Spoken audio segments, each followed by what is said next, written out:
Welcome to tonight's episode of Myths and Stories.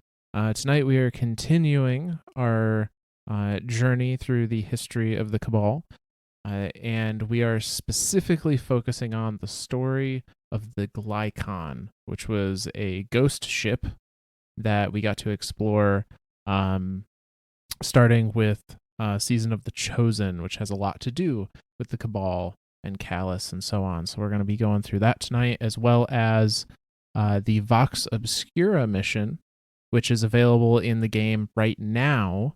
That is a little bit of a follow-up to some of the other things we've already talked about with the Cabal. Lots of things in Vox that it's leading Myth and I to some theories for future seasons. Mm-hmm. At least Absolutely. seasons for the Witch Queen year, the year of the Witch Queen. So yep, a lot of fun theorizing to be had with Vox Obscura. So with Glykon, I kind of wanted to do it kind of like this two-part thing here. The first part I wanted to do was just kind of a breakdown of like the mission real quick. Not a full like shot for shot rundown of the thing, but kind of like why we were there, what we're doing, and then I'll let you take the reins from there. Okay. And yeah, give us all the craziness that's going on in here. So from a gameplay standpoint, you receive a distress signal. You show up to this ship. It's a fantastic jumping puzzle ship. Very, very well done. Similar to the again, depending on when you played Destiny 2, when you started playing Destiny 2, you might remember some of these. The old Whisper the Worm mission, or the 0 hour mission for Outbreak Prime, is it? Or Perfected? Outbreak Prime was D1. Yeah, Outbreak Perfected is D2. Yep. So these missions are, or Hawkmoon. Hawkmoon was another similar mission too. So and then of course Vox Obscura this season. So these missions are they're specifically in the game to go get a legendary, or not legendary, an exotic weapon. Or are they all weapons? Yeah, they're all weapons. Yep. Mm-hmm. So this one, you receive the signal, you go through this cool jumping puzzle, and the whole time, Keitel is talking to you. Ztories, because I believe this was when Osiris was possessed, because this was after. This was after Savathun had taken on the appearance or the body of Osiris. Yep. So the two of them are talking to you this whole time. They're giving you some dialogue, which of course we'll cover all that tonight. And then you get to the end, really fun boss battle at the end. That's kind of like the arena's like split in half, an upper half and a lower half. So you go in the upper half, set off some cooling, or turn off some cooling ducts, or turn on some cooling ducts, I guess, to cool the lower half. Then you jump down the lower half and fight this really cool Scorn boss. Then you get to the end, and there's this thing at the end, and you collect your gun. This one is specifically the cowboy gun, Dead Man's Tale, which for everyone on PC, obviously this thing is a freaking staple in PvP. It's a fantastic little cowboy gun, and I like everything about the gun itself. I like the look of it. It's very, very cool looking. But yeah, so that's basically the mission, right? Like it's just as far as gameplay, it's just another mission to get a gun. But this thing is so heavy in lore, because each week that you went through, you would get handed, you'd get another piece of lore entry, which would then lead you to hidden cargo spaces throughout the thing, which would then kind of give you another little lore entry, like a little mini lore entry every time you got to those. So it's this really, really in-depth thing that was like you went through, you'd play through it 2 or 3 times a week. It had a lot of replayability to it, and it was just genuinely fun. Then of course there was a master version of it. There's always the master version to get the the catalyst for all these for the exotic that you got in there. And then to kind of challenge yourself, right? Like it's timed, it's enemies hit harder, all that stuff. So yeah. As far as gameplay, that's why we're there. So Myth, as far as lore wise, where do we start here? So I think the best place to start lore-wise with this is reading the lore book that you collect as you go through this mission week after week. That lore book is called The Captain's Log, and it shows. So when you go and do this mission at the time our guardians arrive there, this is a ghost ship. Like the crew are either gone or dead, and you're finding their bodies strung up everywhere. It's Borderline like horror very video game horror vibe, style. yeah. It's super good, super cool vibes throughout the whole thing. Yeah, really, honestly, in my opinion, one of the best spaces they have made in quite some time, and arguably since, as far as its own little package. But it's infested with scorn. The Cabal crew are nowhere to be seen, and you're very much trying to figure out, like, you're coming upon the aftermath of something has happened here. And this captain's log is showing you where the Glykon came from, what was being done aboard the ship, and how it ended up in the state it did, as well as where that distress signal came from. And so I think that's a good place to start, is what happened on this ship, and we can kind of go from there. Yeah. So I'm not going to read all of the pages of Captain's Log. I'm going to read a large majority of them. And some of them are a little truncated just to cut out some some superfluous descriptions and whatnot that aren't necessarily important to advancing the story of what happened there. So it's maybe a tad abridged, but it's more or less the info you probably want to know. So we're going to start with the first chapter, which is called Chiron's Silhouette. For those that are not familiar with their Greek mythology, Chiron is the ferryman of the dead. He is the one that ferries souls across the river Acheron. Styx. Or Styx. I'm gonna go with Styx because that's a cool band. That divides the world of the living from the world of the dead. And so Chiron's Silhouette is the title of this chapter, and I think you'll know why by the time we're done reading it. So it goes like this. Told through the eyes of Catabases. A royal invitation got me as far as the inner reliquary. I enter the belly of the Leviathan, unattended. My eyes catch on the runs in Callus's crestfallen banners. His inner halls don't gleam. Reminds me of stories from the Golden Age. Polish and veneer, present them on a platter, but when you peel back the layers, it's just old, past, with prime far behind. A clutch of counselors watches me as they take mechanical plates from 3 other identical statues of Callus surrounding them. They huddle about a towering cage of filigreed alloys and woven circuitry, fitting the plates to it with sacramental focus, until the cage becomes a tomb around a pearlescent seat supporting a lonesome figure within. What an auspicious early arrival. Come, witness my containment. Few have seen this. Callus wheezes from inside the cage, his voice like taut suffocation. Callus's withering form swells and jostles.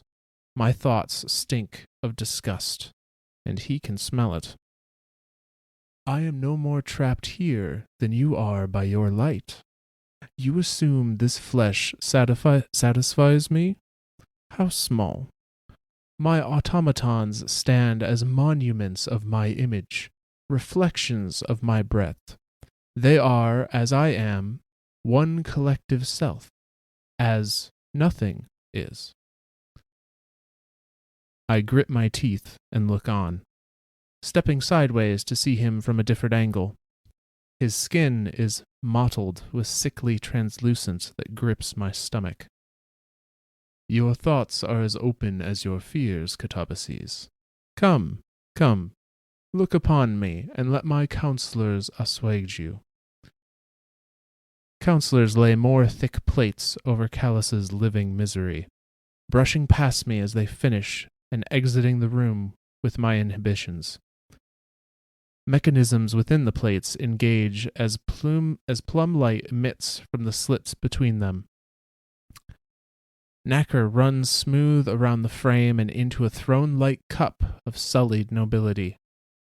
Beneath the throne, hoses bubble vicious royal wine into the sealed frame. Callus looks through me, eyes like clamped chalk, as the last counselor fastens a faceplate into position.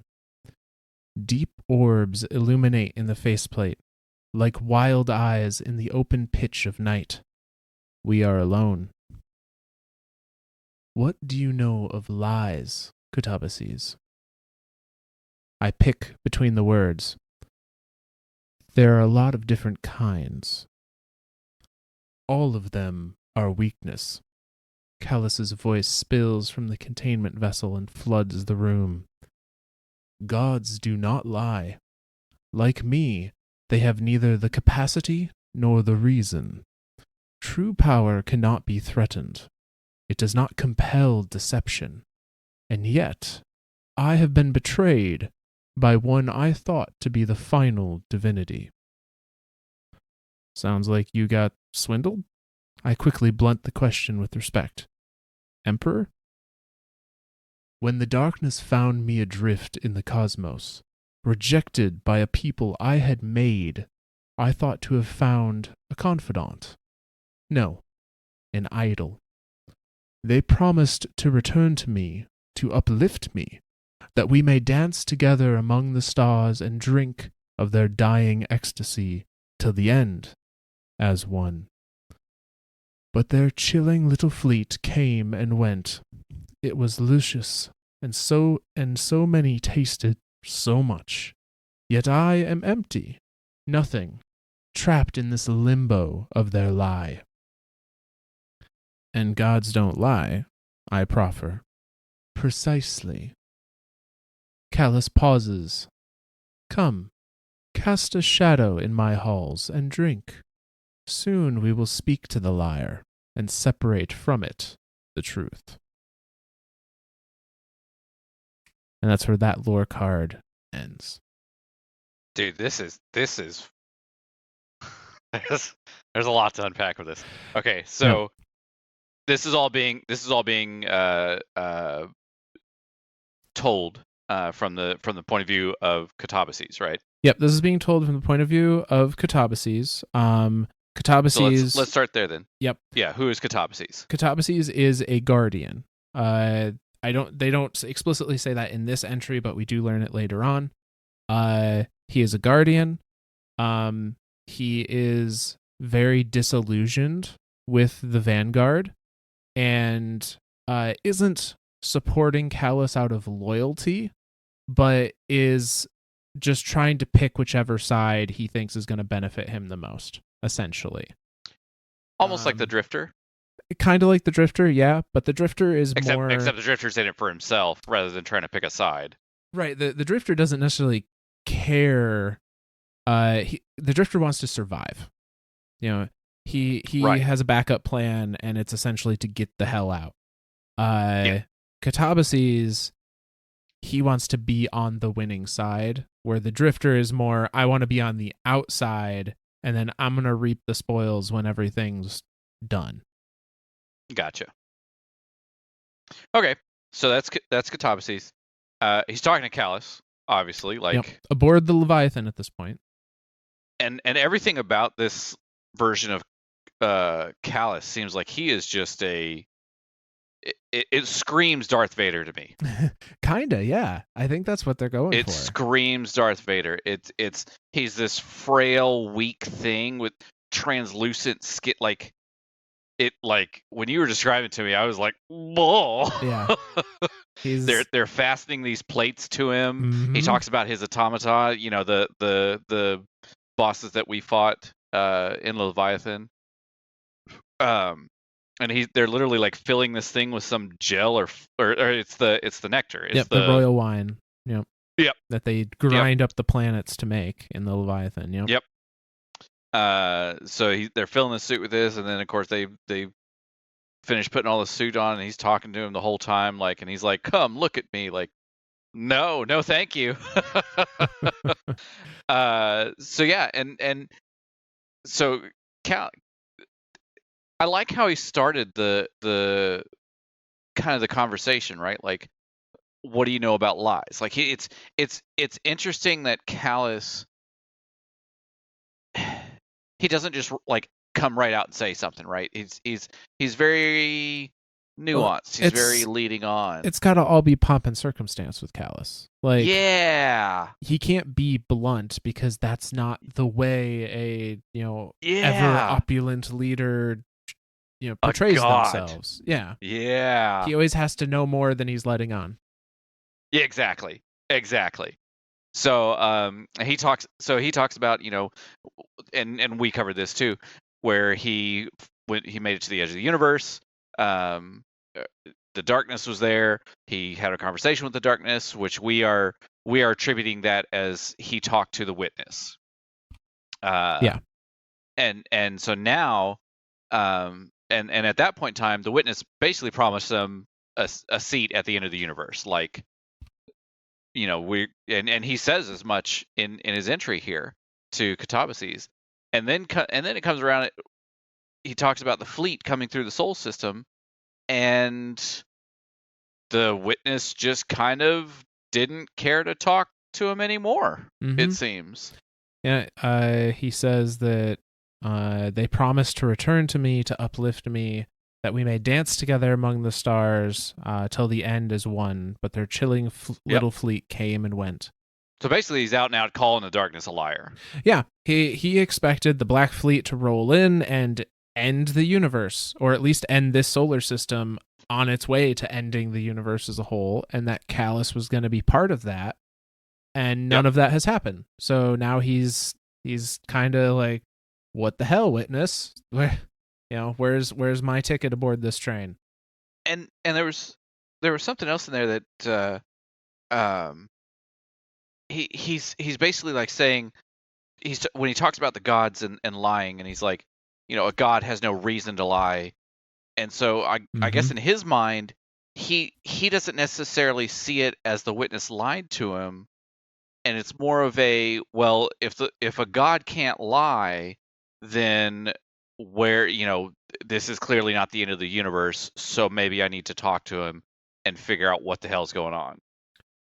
I don't know if that was the implication. It could be read that way. The other way that I personally read it is, he's upset with the witness and is saying, gods can't lie because I'm a god and I don't lie. And I feel like the witness has lied to me, therefore it is not a god. So I'm going to, he says, soon we will speak to the liar and separate from it the truth. He's going to, he seems to intend to forcefully like wring the truth out of the witness or whoever it was that he spoke with. I like that take on it better than mine, as always. So yeah, okay. Now, he mentioned something about Catabases of, come cast a shadow. Mm-hmm. Is that directly calling Catabases a shadow? It's definitely implying, and I want to say Catabases is directly called a shadow later on. I'm not 100% certain, just because I wrote these notes a number of days ago at this point. Well, and the whole thing with the shadow is that's Callus, like, since Callus has met the witness and the witness has disciples, Callus is kind of does the same thing. Yeah. And he calls them shadows. Yeah. And so this particular guardian is the canonical shadow of the Destiny universe. Yeah. And we've seen some of those shadows before in previous episodes of the Cabal history, talking about he had his shadows taking out the co-conspirators for the coup. until they met their demise trying to kill Dominus Gaul. And so he's still doing that. He's still assigning shadows where he sees fit to be kind of his second in commands, his elite squad, let's say. And he's done that, or is seeming to do that with Catabases. Catabases, his name, I think, is something worth mentioning as well. So his name, it comes from ancient Greek, and its literal translation is a descent, and is often referred to as taking a trip to the underworld, or to Hades. So that's going to be an important little detail. So remember that as we read through some of these other chapters. This whole book has very, very strong Greek mythology references. So, if you happen to be interested in that, you may hear some names and things that make you go, "Oh, wait a minute." So that's one to keep an eye on. Yeah. So, what Callus essentially tells or plans for Catabases is that he is going to pair up with a fire team, essentially a team of 3. One of them being a scion named Quinzig, the other being a Cabal, and then himself, and they're going to invade a bunker of sorts, a shipyard of the non-loyalist Cabal. I believe it's Red Legion specifically that they're attacking at this moment. Sure. To that steal would a make ship. sense to me. Because Callus has decided, I'm going to go talk to we're assuming the witness, but he's not going to take the whole Leviathan to do it. So he needs a ship that's a little more nimble than the Leviathan, that can be unseen, because it's kind of hard to hide a ship the size of a planet. To go do, be the main point for this new mission. But they got to get that ship from somewhere.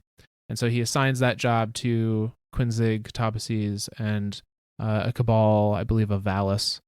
And they go to the shipyard, and they decide to steal a ship by the name of the Glykon Velatus. And so this is going to come to us from technically the 3rd chapter in the Captain's Log, which is called Lust and Reappropriation Part 2. And that one reads like this. The daunting bow of the Glykon Velatus looms, obstructing the sky like a bloodied wave rearing up to consume us. I duck behind the frontal landing gear while Quinzig opens a service chute to the command deck. I peek through the open hatch. Down the hall, a lone scion runs diagnostics on the bridge. I carefully crawl inside and slip the long rifle from my back. Shoot it. Guns are loud, Gil. He wasn't totally off-kilter, though. One thought from the scion could alert the whole yard. Ignorance. The word ripples through my brain in Quinzig's seething voice. She will not. I didn't invite you in here, I thought. The ripple spreads. Yours is a mind unfocused and taxed. Chaos where reason should lie. We need this ship, Gilly whispers. He swings into my peripheral view. If you don't do something, that sign is going to have every Cabal in the sector on us. Quinzig surfaces from the hatch and kneels beside us. This is Urik's ghost. She will not reveal us. She's Red Legion. Callus would see her executed. Scions fly many colors, but within the Cabal we exist in Congress, moving toward our own future. She will recognize my contribution, and I hers, Quinzig says, stepping forward. Gilly watches Quinzig approach the other scion. If this sours, don't give it the chance. his words cinch around my lungs. Short breaths of wary anticipation escape. I sight my long gun and wait. Yurik stiffens as she becomes aware of Quinzig. She turns. They bow their heads together. The two empathize and come to an understanding in silence. Whatever ambitions they have go further than this ship, this moment, this cabal. I hadn't thought that way since I last wore the veneer of a guardian, sold a dream of an immortal city shielded by light, as if it could go on forever. Forever is just a hope, folks. Folks don't live long enough to see crumble. Urix looks to Gilly and me, to my rifle, unthreatened. I feel her request for temperance and the tranquil reassurance of their cause. For a moment, I feel young. I stand. We warm the launch engines as Urix slips away to join the throng and let us be. And that's where we end that card. So there's a couple names here that Yeah. I'm going to draw some attention to. So Gilly in this is actually Katabase's ghost. Gilly's full name being Gilgamesh. Which is why I like calling Katabases Enkidu. Yes. Now, Gilgamesh isn't a Greek reference. Gilgamesh is Sumerian, or Mesopotamian, but was a hero in ancient Mesopotamian mythology. And possibly a historical king of Sumerian city of Uruk. But and also a really cool guy from Final Fantasy. Continue. Yes, there are plenty of Gilgamesh references in media throughout the ages. But another prominent mythological figure here used as the name for this particular story. So I don't know that there's as many, like, there isn't a good direct connection into the other Greek references, but it is an interesting decision to use the name Gilgamesh for the ghost. Sure. I say in some other another name that's worth remembering, and those that are playing through the current season may recognize, Urix. So Urix in this passage is a scion aboard the Glykon, under the banner of the Red Legion, who's just monitoring the ship, doing maintenance or whatever, and Katabases almost kills him, and the scion he's working with, Quinzig. Well, because Katabases almost kills him because he's like, if this thing thinks a single thought, the entire Cabal thing, every Cabal in the system will be on us in a second. He can alert everybody in this base at the very least that we're here and it'll be a bad time. And Quinzig tells him, no. We Scions have an understanding. We have loyalties beyond the Cabal. And essentially talks Urix into just letting them have the ship. The name Urix is important because Urix is the scion that developed the anti-light weapon that was used to try to assassinate Commander Zavala, and is the leader of the Conclave, which is the group of rebel scions that are trying to undermine Keitel. So what does that say about the scion that's with Katabases? I don't know that it necessarily speaks to like a hierarchy between them or anything like that. Is this other is the scion that's with Katabases? Obviously, if they have this understanding, right? Like, are they trying to undermine? Is he part of the undermining force as well? I think that's what's implied, that they're both part of the conclave, the Scion conclave. So then here's an interesting question here then. Is the Scion conclave working with or for Callus? We're going to have to find out. Well, son of a bitch. Say, but your question will be answered. I will give you that. Fair enough. As we progress. But so needless to say, they get the Glykon ship and the old Glykon, and get away with it, before anyone notices, due to this connection between the scions.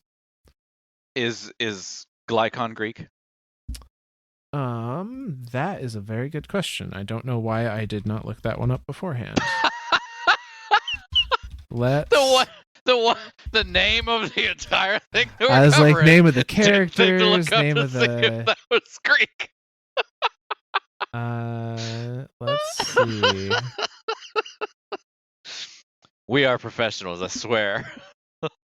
No, we're not. We don't get paid for this. We don't get paid for shit. Let's see what we can find here. So Glykon was an ancient Greek snake god, having a large and influential cult within the Roman Empire in the 2nd century. Would this be similar to like Medusa? Not from what I can see, because the Greeks had Medusa proper. Right. I didn't know if like Glykon was like a general of Medusa. Yeah, the page that I've brought up doesn't give much information other than just it was an ancient Greek snake god. Let's see if I can. Well, then we'll go with that then. So, again, more of that Greek theme kind of happening here. Yep. Just another another Greek reference. The fact that there was a cult that formed around it might be important, or we could draw some parallels there, as we'll see in the later chapters of this. Like, there's definitely some religious, or maybe not religious, but like there's some like zealotry and fervor around the mission that Catabases and co are undertaking. So that may be a connection there. So they've got the ship now. They have the ship. And not just they, like Callus now has access to the ship. Catabases and his fire team have acquired it for Callus, and actually Callus sets them to work with it. And we see that in the next lore card from the captain's log, which is called the Well of Absence. And this one is again through the eyes of Catabases. And it goes like this. Blood meets a slurry of oil and dark ether draining into runoff vents in the cabin floor. I sit. A savage din echoes through the harvester craft. I can hear them in the warbeast pens below deck, gnashing teeth, maddeningly chewing through restraints, the wet slaps of their bodies as they batter the walls. Bato boards the harvester under a hail of tiny stones. Bato's the Cabal Valis that was with them. The hold is secured and casualties collected, he says. He shuts the bay to the reef storm behind him. How many? I ask, noticing the two of us are alone. He mistakes concern for weakness. We will be ready for tomorrow's harvest. I shift the question.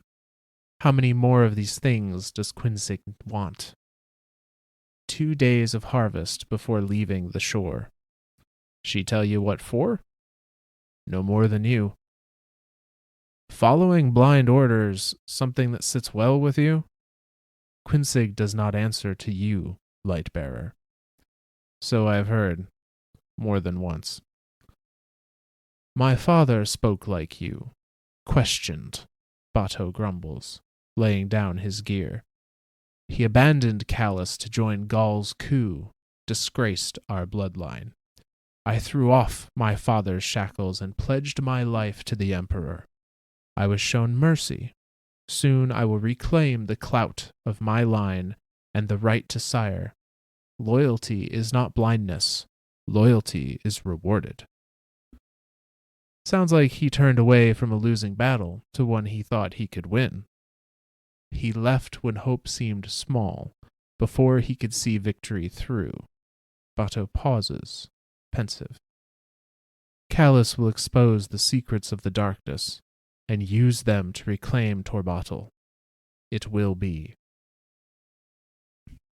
There's a break indicating a time jump.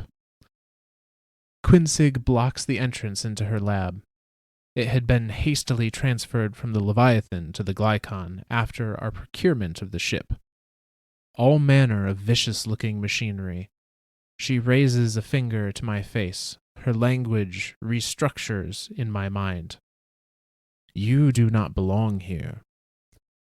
I need to know exactly what you're using them for. Why? They are animals, our beasts of burden. I ponder the ethics. They used to be something else, a deadened part buried and ignored, but such concern for a hunter. She meant to pin me to Cade. Ain't any different from defiling a corpse. You people honor your dead, don't you? I do not answer to you. Quinsig seethes into my mind. She brushes me away and moves to shut the door. Bato does. His soldiers do. Do you want to politely ask the scorn into confinement, or do you want to be straight with me? She scowls at me. Where's your ghost? Hangar maintenance. Come, Quinsig says, leading me inside the lab to a bundle of large vats adorned with all manner of pumps and wires. This, she slides a viewing port open on the frontmost vat. Rapid scorn eyes lock with mine through the viewport. Dark fluid roils as the creature flails and fumes muted shrieks into the liquid. Natural connection to the darkness made stronger. Their minds linked like ours, but without barons, there is nothing to fill them. I watch it claw frantically against the vat, until I hear the grating tone of bone-raw fingertips digging into the metal. A touch more violent than I'd expect from a mindless thing, I say. They subsist off the last thought imposed on them. Kill for Fickrel, for the lost prince. But Quinsig presses her hand to the tank. She fixates her eyes on the scorn, and it mellows. Her words are strained. With effort, their psyche is a vessel, through which many expressions can commune. She releases the scorn, exhausted, and it drowns again, eyes shrieking terror. Too many for this one to inhabit. How does that help us? Callus will draw the darkness into them, and we will squeeze from them all they know. How, I insist. When we arrive at the anomaly, you will see. And that's the end of that card. Dude, this shit is fucking freaky. So they were tasked by Callus and Quinsig to use the Glykon to gather up scorn from the shore, Tangled Shore. And they mentioned specifically because about the barons and about the scorn. You know, basically the barons were the ones that were giving all these scorn commands, because scorn are just dead elixni that have been revived, pumped full of dark ether. Yep. And apparently they have a shared consciousness, not a hive mind. Right. But they have like this shared consciousness, but it seems like the only ones able to think and provide that shared consciousness with thought or motivation were the barons. So, and I'm curious if that specifically had to deal. So, what was the? I can't think of the. What was the Hive Baron? Do you remember? The one that had his own throne world? I'm trying to remember I don't remember his name. I keep wanting to say like Mind Flayer or something like that. Something like that. Let's see.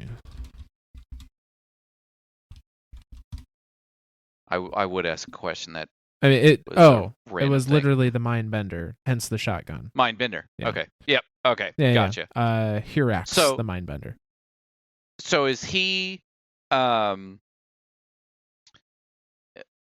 Is he the reason why they have this, like, again, not hive mind but collective consciousness that can be talked through everything? Do we know any more about this collective consciousness? They don't give us any more info about it other than it's there. Okay. I don't attribute it being there to him. Because he was, by nature of having a throne world and whatnot, he was obsessed with the hive and the sword logic and how hive rituals worked. I think this shared consciousness is just something that is part of being a Scorn. Like when a Scorn is born, it's added into that shared mind. So then this has got to be like more of a byproduct of Dark Ether then. Yeah, if anything, I think that's the culprit. Okay. And that actually makes a lot of sense. I'm trying to figure out what causes a Scorn to go from, an individual thinking Elixni to a hive mind, literally, and as described in this scene here, this mindless thrashing about thing that only goes off of the last command that it received via this consciousness of kill. And so it's clawing at the metal in this vat with like all the way down to the bone in its fingers. Like, and the only thing I can think of that is obviously they mentioned the Barons, and so that's where I was like, okay, well, it seems like the Barons had a little bit more control over this stuff, or over this consciousness, than the average, Screeb or whatever all the average Scorn would have. Yeah. And from my understanding, the reason why that might be is that all of the Barons were much more powerful Elixni when they were Elixni. Right, like captains. They were captains or higher. And also all of them, if I recall correctly, all of them were directly revived by Aldrin when he, was being controlled by the darkness or by Riven, I guess. Right. Whereas the rest of the Scorn outside of the Barons were created by Fikrul. And it might be that while Aldrin had a stronger, or a different ability for revival that allowed for some free will or some level of consciousness to still be there. Yeah. Perhaps when Fikrul did it, he either couldn't restore that level of consciousness or actively chose not to, because if you can, he wants an army that will follow his orders to the letter, not an army that can think for themselves. And I'm going to choose to go with the latter thought here then.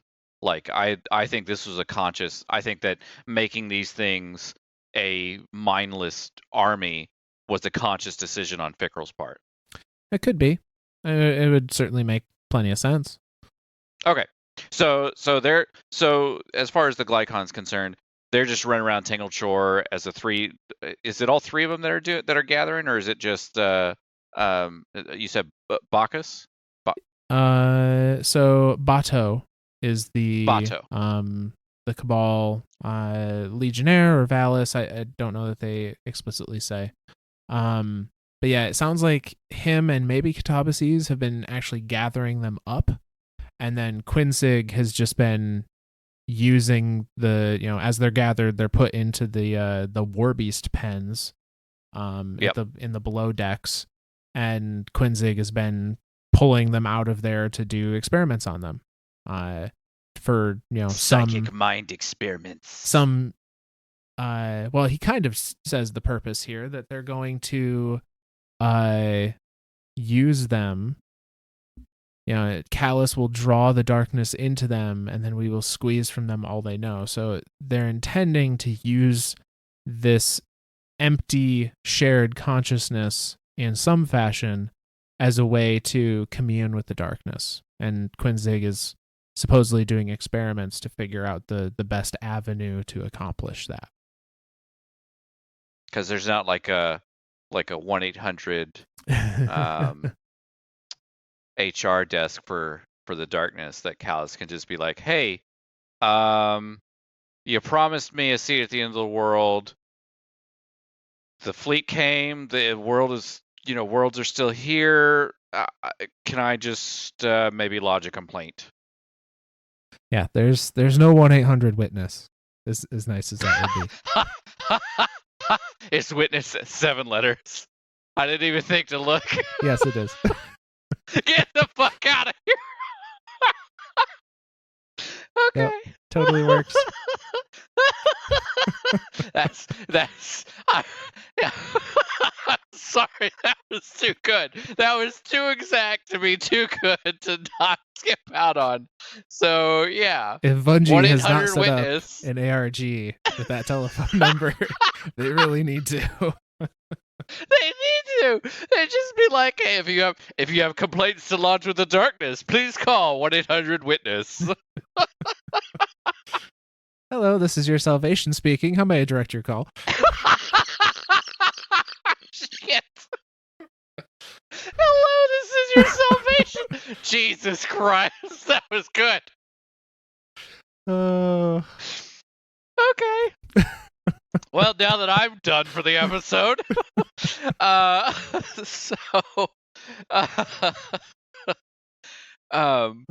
okay, so they've got shit. So they've got Quinzig's lab brought from the Leviathan down to the Glykon. Yep. Very hastily kind of set up. They're doing all this gathering. They're trying to create this now they're not trying to create a hive consciousness, are they? No, it's already there. Gotcha. Is what Quinzig is saying is that like this consciousness is there, but it has no direction because there are no barons to tell it what to do anymore. And he shows that as a scion with psionic, psychic abilities, even he can temporarily control a lone Scorn. And it seems like it's a little straining on him too. Yes, yeah. To do so. Because it says that she releases the Scorn exhausted. So it takes a significant amount of effort for to control a single Scorn. So presumably they're trying to figure out how do we manipulate this a large number of them to accomplish what we want to do. Okay. And Katabasis clearly has a bunch of questions about this. Like he's like, what the fuck are we doing? Why are we doing this? What the hell is going on? Yeah, he's very much like, why are we collecting these Scorn? What are we doing with them? How long are we going to need to do this? Like he's definitely getting some heebie-jeebies about what's going on here. Trying to gather some more info. It's also interesting that when Quinzig asks Katabasis where his ghost is, he just kind of goes, off doing hangar maintenance. I was curious about that. Like, is the Scion like actively like kind of calling him out, like, or is the Scion like, hey, where's this thing that I want to experiment with? It could be a little bit of both. It could be like, does the Scion not trust the ghost to see what the experiments are? Or is the Scion, or is Quinzig trying to be, or is that a threat? Like, where's your ghost? Yeah, because maybe I'll use him as collateral or something, Yeah. So yeah. But he tells him, you'll see how we plan to do this when we arrive at the anomaly. And the anomaly that they're speaking about is the one where Mars formerly was, because this is prior. How to say it? Mars disappeared with Beyond Light, and an anomaly took its place. That anomaly is where they're going. It's back. But now Mars is back, and that anomaly is gone? ? I mean, I assume so. So here's the way that I think of it as. Um, so during right before Beyond Light, Mars, Mercury, Titan, and Io were blipped out of not necessarily out of existence, but Well, we blipped had out of our. theorized that those areas of the solar system were forced via darkness powers to remember a time where before those planets existed. Yep. Or after a time where the planets have already gone. Yeah, that would also be a valid way to go. No, because it's memory. It's got to be past. Oh, good point. Good point. Yep. It's got to be past. It's got to be past because darkness is memory, and that's the whole thing with that. Yep. Okay. So, but just because the planet remembers that it's not there anymore doesn't mean that the gravity well that the planet. I mean, the planets had to have had some sort of thing to form around in order for all of that mass and all that rock and all that, whatever the hell a planet's made out of to form around. So there's still some sort of gravity well there, being this anomaly. So presumably we could go to, if we so desired, so we could fly to where Mercury was, and there should be an anomaly there. We could fly where Titan and Io were, and there should be anomalies there. Yeah, that's my take on it too. Right, because before the planets formed, there had to have been something there to draw all that material there, and from a scientific standpoint, that draw would have to be gravity. Yeah. So yeah, that's where they're heading is Mars. Before Mars came back, there was this gravitational anomaly. An event horizon was there. So a very brief excerpt from the next chapter, which is Feast Your Eyes from the Captain's Log. This is again through the eyes of Catabases, as all of the previous ones have been. It says, Callus docked with us yesterday. His scribe, not but 2 steps behind him, perused the stock, picked out the first one for what they're calling communion. They brought something else on board. Scorn haven't shut up since. Quinsig is getting it ready in the viewing chamber. Gilly's eyeing it too, looking through portholes. I hear him at night, whispering. It's the same, all the way through. You were right, Catabases. It's all just a cage, a prison, but so much bigger than we thought. I can't help but wonder, what are we doing here? That's the end of that little card. So it sounds like even Gilly has some reservations here. So this tells us that Callus has now boarded the Glykon and he's brought something with him. And whatever it is, it's got the Scorn riled up. They haven't shut up since. And Quinsig is preparing it. And Gilly is saying, like, it's all a cage, it's all a prison, but it's just so much bigger than we ever thought. And both Gilly and Catabases are wondering, like, what are we doing here? What did we get ourselves into? I mean, they like, yeah, it's there's very much this sense of dread going on. Ever since they hit the Tangled Shore, Catabases and now obviously Gilly, are they have this sense of dread about him. Yes, absolutely. But they're kind of too far in it at this point, or at least that's probably the feeling they have. They're just trying to hope that everything ends up okay for them, at least. So the next book, or the next chapter from the Captain's Log, is called Excess of Avarice. And this one is actually told through the eyes of Callus the Cacothes. Cacothes? I don't know if I'm pronouncing that correctly. I am probably not. I was going to say, don't hurt yourself. However, the meaning of that word, Cacoethes, means insatiable desire. So, this is through the eyes of Callus of insatiable desire. So, it goes as such. A crowd has gathered to stand with me, their emperor, soon to be so much more. Amost spread word of my arrival, and they clamored to be first in my presence in the viewing chamber. I spot the guardian in his little light as well, an extra morsel of bait. The ghost watches while the guardian resigns to the rear. A pity.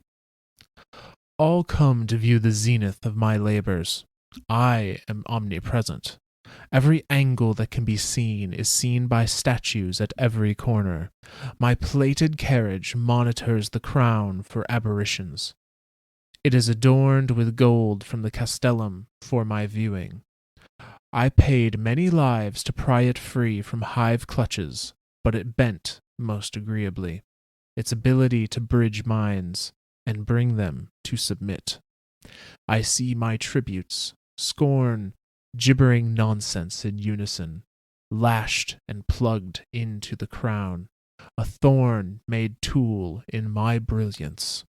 My daring counselors anchor their psyches and prepare to begin the communion. Greatness is before us. These watchers, I shall thrill them. I clap 4 monumental pairs of hands. Let it begin, I say. I turn all my gaze to the chamber's expansive viewing window as shutters unveil the grave of Mars. Tendrilic bands of phasing darkness spiral from the anomaly's core, enrapturing all of me, beckoning into the depth of its core with whispers like hooks through nervous flesh. I gape into the stimulating wreath. Yes. My counselors place their hands on the crown and focus cognition through it. They pry open the scorn's collective synaptic pathways and sew them into the fabric of the anomaly's mimetic sphere. The Glykon strains against the pull. Velocity surges forward to the anomaly. The surrounding reality tears away. We hold, suspended before the wreath. It fills all sight. Nothing, just beyond the bend. Time ceases, and the cosmos arcs to accommodate my will. Now. Delight in me. I emulated all of me in your image, stretched my mind to live through so many. I reaped the pleasures and experiences of every vessel, but despite my sundry perspectives, I still only see through my own eyes, and I want more. I peer into the dark nothing.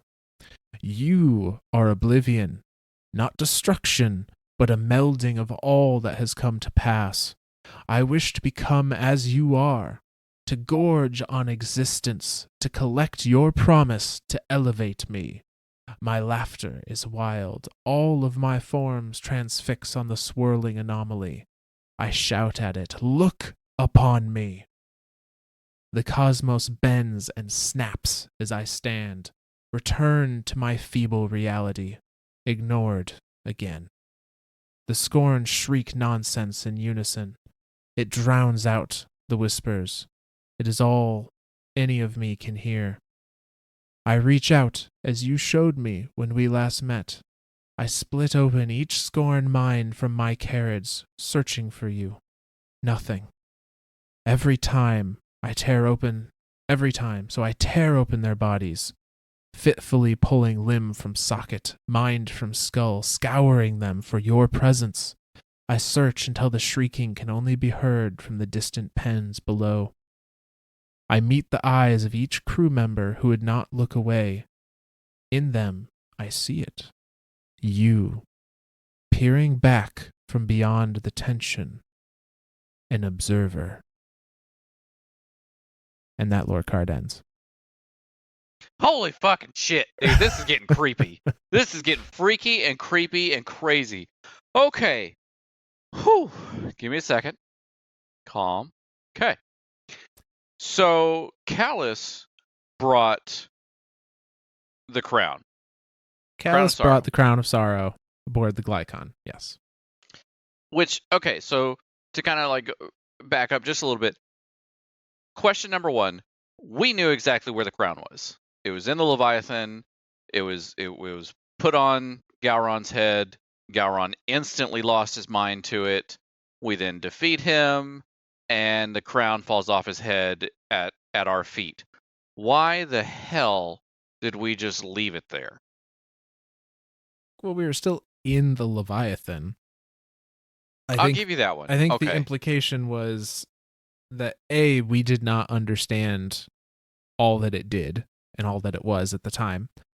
And B, it would have been very difficult for us to have transported it out of the belly of the Leviathan, a ship which Callus presumably has complete control over.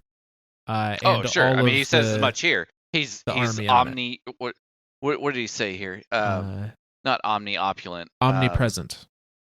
He is everywhere all at once. So he either has eyes everywhere or somehow he's able to sense everything everywhere. Okay, so that makes a little bit more sense then, I guess. Also because video game and we need stuff to screw with our heads later. So the Crown of Sorrow. I'm pretty sure we covered this before, but I'm going to do a quick recap of it. The Crown of Sorrow was created. Was it created by Savathun? Specifically? Unclear if it was created by or if it was something that already existed and she meddled with it to turn it into a trap. But right. Specifically, so the whole thing behind it was whoever wears this crown could possibly have control over the scorn, or not the scorn, the hive. And so, Callus gets his grimy little hands on it, and he's like, I'm gonna make a bather to do this thing. And spoiler alert, there's a trap, in the famous words of Admiral Akbar, since we're sticking with our Star Wars theme. It's a trap, and Gowron loses his mind to it. We kill Gowron. Crown falls to the floor. On the inside of it is inscribed with Savathun's what would you call that? Her symbol? Her runes, I guess. Yeah. Rune. That's a better word. Yeah. So it's got a bunch of hive runes, and then it has specifically the rune for Savathun. And so Callus just says, okay, well, this thing did something. Let's keep screwing with it, and I'm gonna make my 1-800-witness phone call using this and all the minds of the Scorn. And nothing answers back. Yeah, so he takes the Crown of Sorrow, alters it in some way, in a way curious that, as to what the alternations were. Alternations? Yeah, because he says, it is adorned with gold from the Castellum. I paid many lives to free it from hive clutches, but it bent most agreeably its ability to bridge minds and bring them to submit. So whatever they did to it, he seems pretty confident that they got it. They've retained its ability to meld minds, but have removed its connection to Savathun or the hive in general. So that's an interesting thought there. That to me says that the crown itself is not necessarily hive related. Maybe not. And to be fair, it doesn't look like anything we've seen from the hive. It doesn't. It just not at all. And so that's an interesting thought, that it is a crown that possibly Savathun altered herself to make it directly tie to the hive, but we don't even know that it ever controlled the hive at all. Yeah, because as soon as Gowron puts it on, he goes nuts. Right, and the hive do support Gowron after he goes crazy, but they may have been doing so under the direction of Savathun at that point. Right. Yeah, unclear. It very possible that the crown originated. I'm starting to think that this thing is not a darkness, or this is not a hive thing. That it might be more of a darkness crown, or something. It could have belonged to one of the many, many races that the hive obliterated over the millennia too. Ooh. I mean, it was found on a war moon. I like that theory. And war moons are like that theory. The shells of other planets, essentially. So I really like that theory. That it was just something that the hive found, and it's a spoil of war. They didn't know what the fuck to do with it, so Savathun's like, let me just tinker with it. I like this theory. I like this theory a lot. So regardless, So Callus has altered it to do what he wants to do with it. Makes his phone call. Nothing answers. And he's screaming at this thing, "Answer me, damn it!" And nothing. So I think a couple things happen that are worth noting here. So, he says, they essentially they connect the consciousness of the scorn to the crown. My counselors place their hands on the crown and focus cognition through it. They pry open the scorn's collective pathways and sew them into the fabric of the anomaly's mimetic sphere. So I think what they're trying to do is they're trying to literally tie the thoughts or the consciousness of the witness into the empty vessel that is the scorn via the crown of sorrows as kind of the passageway. And then Callus will be talking to the witness using the scorn as the telephone, essentially. Holy shit. And that's kind of cool. I mean, they do all of this, and the act of making that connection between the consciousnesses physically has an effect on the Glykon ship. Oh yeah. They're talking about it's being pulled. The Glykon ship is being pulled towards the event horizon of this anomaly. Time is stopping. And all of this seems like the effects of a black hole. Yeah, I mean, very, very much so. I mean, it's a gravity anomaly. It is a black hole for all intents and purposes. Right. They talk about event horizon. It's absolutely. But so it's being pulled towards the black hole. Time is ceasing. Things are are in my head at least. Things are starting to get very stretchy in that right before warp speed kind of way from Star Wars. This is now part of this. Yep. And they make that brief connection, and Callus makes this grand proclamation, look upon me. And then he's snapped back to reality unanswered. And in a fit of no, that can't be it. There must be something. There must have been a message left for me. He starts looking through the psyche of the scorn to look for clues, and when he doesn't find anything there, he starts physically looking through the scorn's bodies and innards. And he doesn't find anything there. Me out. And then he says, I meet the eyes of each crew member who would not look away, and in them I see it. You, peering back from behind the tension, an observer, and observers with a capital O. Observer, witness, very similar. Yeah. So I think maybe he's implying that there was a connection made, that he made the witness aware of their presence and their machinations, but maybe the witness is wanting Callus to prove himself further before he actually acknowledges him, or for whatever reason. reason. The ramblings of a madman. That's possible too. He's just seeing what he wants to see. I think he's just looking in the eye, like he didn't get an answer, so he's like, well, this liar, he's all knowing, all powerful, and everything, and I'm a god. You can't just ignore a god. And so now he's peered directly into the darkness, forcefully.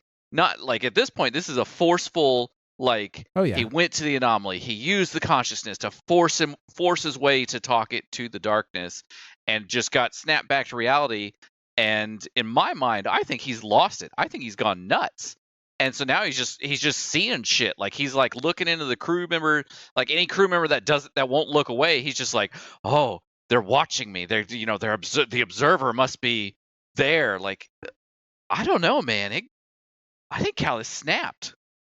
I wouldn't be surprised, honestly. I think this could be read either way and still make perfect sense within the context of what else is going on. Absolutely. Okay, so he's dialed 1-800 witness. Witness hasn't answered. He's pissed. He's possibly losing his mind. Where's this leave us? What? So what the hell? Their attempt number one is a failure. Presumably they go back to the drawing board. It's not said explicitly, but I would assume that Callus is, something wasn't right. We need to Well, they forgot to put a boost 1 the in signal, front or right. We forgot the country code in front of the number. God damn it. We have to redial, and that's going to take another 300 Shit. scorn. Yeah, exactly. God damn. But so while all that is happening, I love this 1-800-Witness thing. This is just now canon. That's happening now. That'll be another T-shirt. Mark my words. Absolutely. 1-800-Witness, and on the back it's just, "Hello, this is your salvation speaking." We're doing it. All right. So while all of that is happening, the things are getting prepared for the next attempt. Catabases takes an opportunity to try and rest, and we see the results of that through the next chapter, which is called Ire. Because real quick, before you start this next one, while Callus was doing this, Catabases was there, and Batu and the Scion were there, right? Like the whole crew's there. Like everyone was witness to what just happened here. Yeah, everyone was in the viewing chamber. To in Callus's eyes, witness his grand communion, and it didn't turn out that way. Right. So everyone saw this failed first attempt. So yeah, this is now the chapter entitled Ire. Ire literally just meaning anger. And this is through the eyes of Catabases once more. Restless sleep, plagued by the nightmare. I am in the streets when the sirens start. I lay watching the traveler for a long time. Disbelief. The gap in thought of a semi-automatic mind. Red Legion sweeps. I see their harrowing Fulicides tear annihilation through the tower. Everyone is standing but me. Debris falling. I am separated. I reach for Gilgamesh, and he is gone. The cage chokes our light. Fire chases me from street to street. No light, no ammunition. The city is burning. Faceless zephyrs screaming to me beneath a pitiless god. Red-plated death lines the walls, and the city is burning. I flee, I flee, I flee, my steps weighted down by guilt. The city is burning, and you did nothing. Gil's broken star finds my shame. There is only us, forging survival. Together we crawl to exile.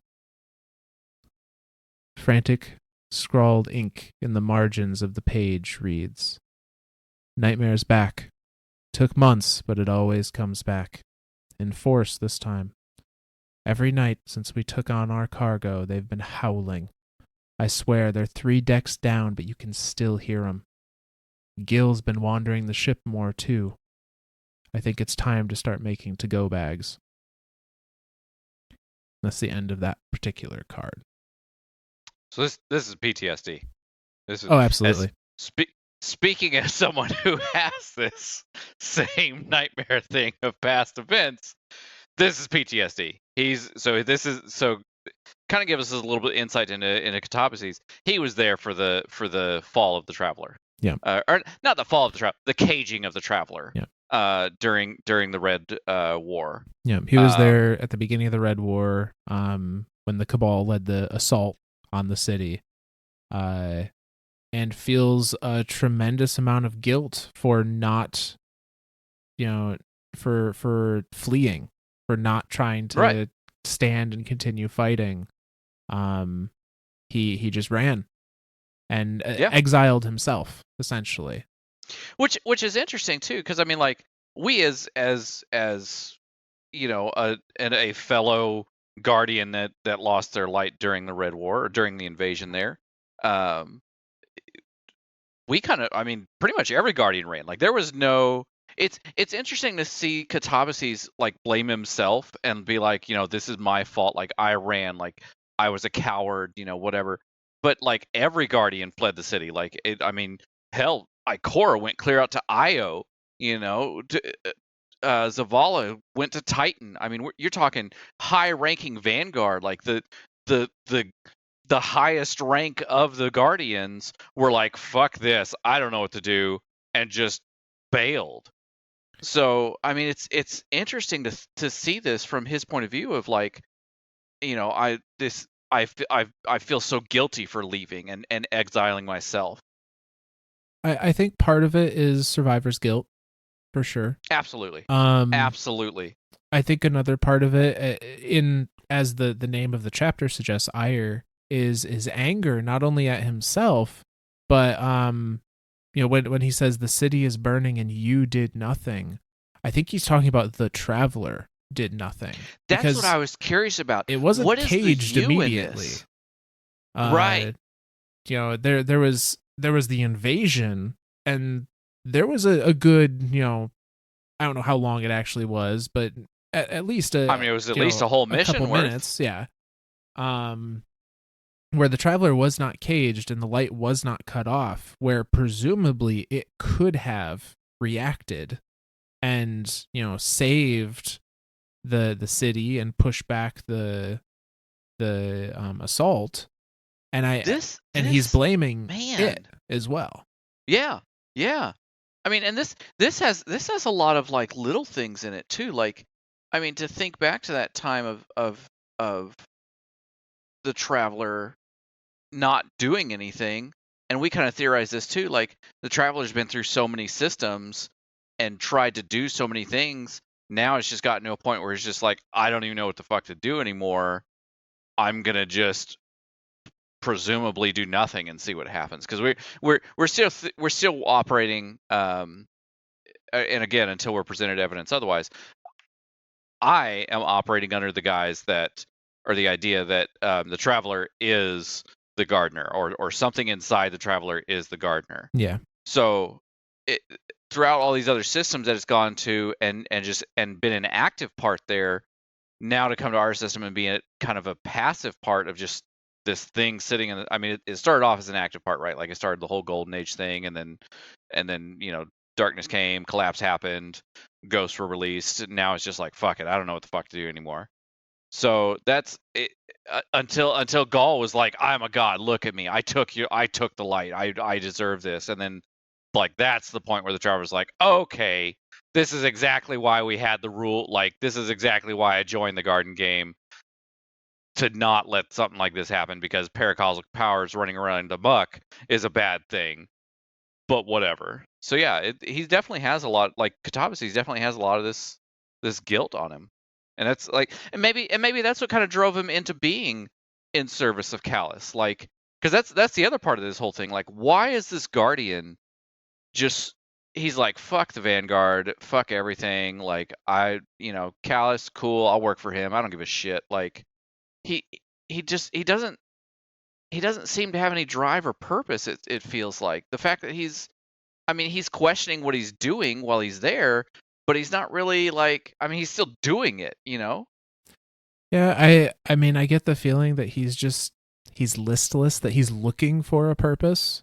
And Callus is a very grand showman and very like, oh, you shall grow fat with strength under my tutelage. And I could see how, at least initially, that would be very appetizing for somebody that's disillusioned from their previous life and previous beliefs, and now has someone coming to them going, I have the answers, I will lead you to where you are destined to be.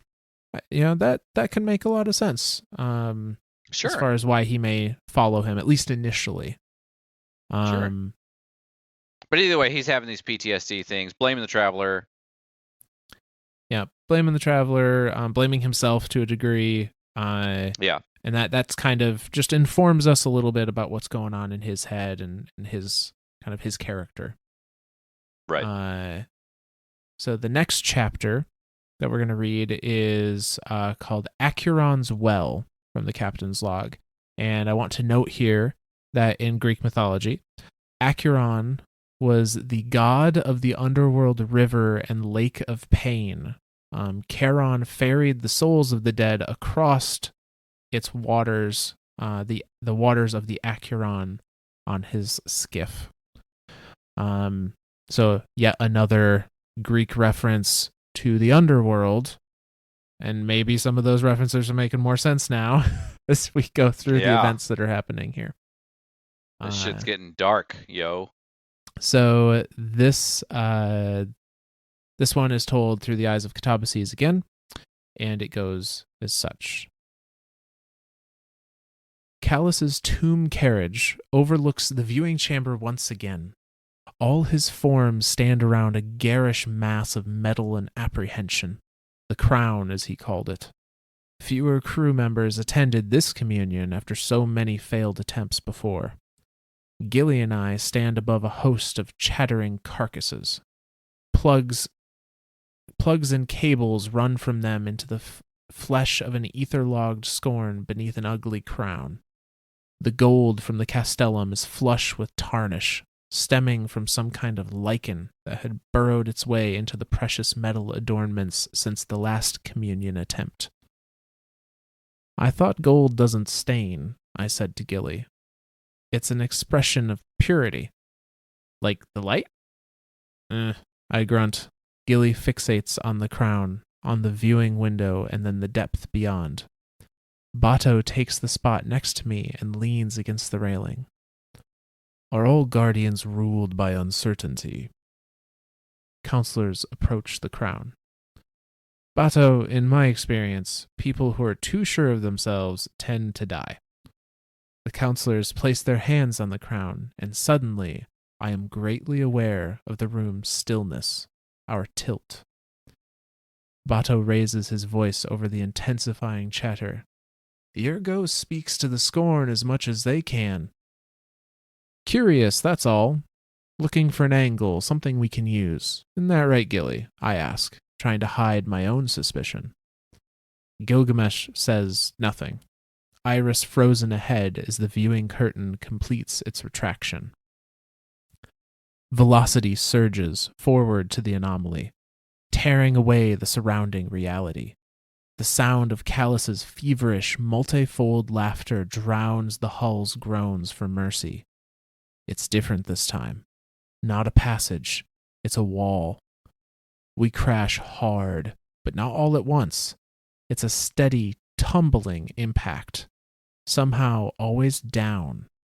The cosmic bands bend around us and shudder as they're drawn into thin, bright needles of diminishing relevance. Peripheral obliterations mainlined and burnt through. The space between each needle of light expands until it is. The transition is like a reluctant membrane, a depth of souls frozen over and wailing. The ice grinds against itself at the elliptic barrier between form and expression. We cross, sunless, adrift on empty currents with no direction. Where's the Emperor? And that card ends. So, did they cross the event horizon then? That's what it sounds like. I mean, they're talking sunless. They're talking, yeah. Sounds like whatever this time communion was different, and they hit a wall.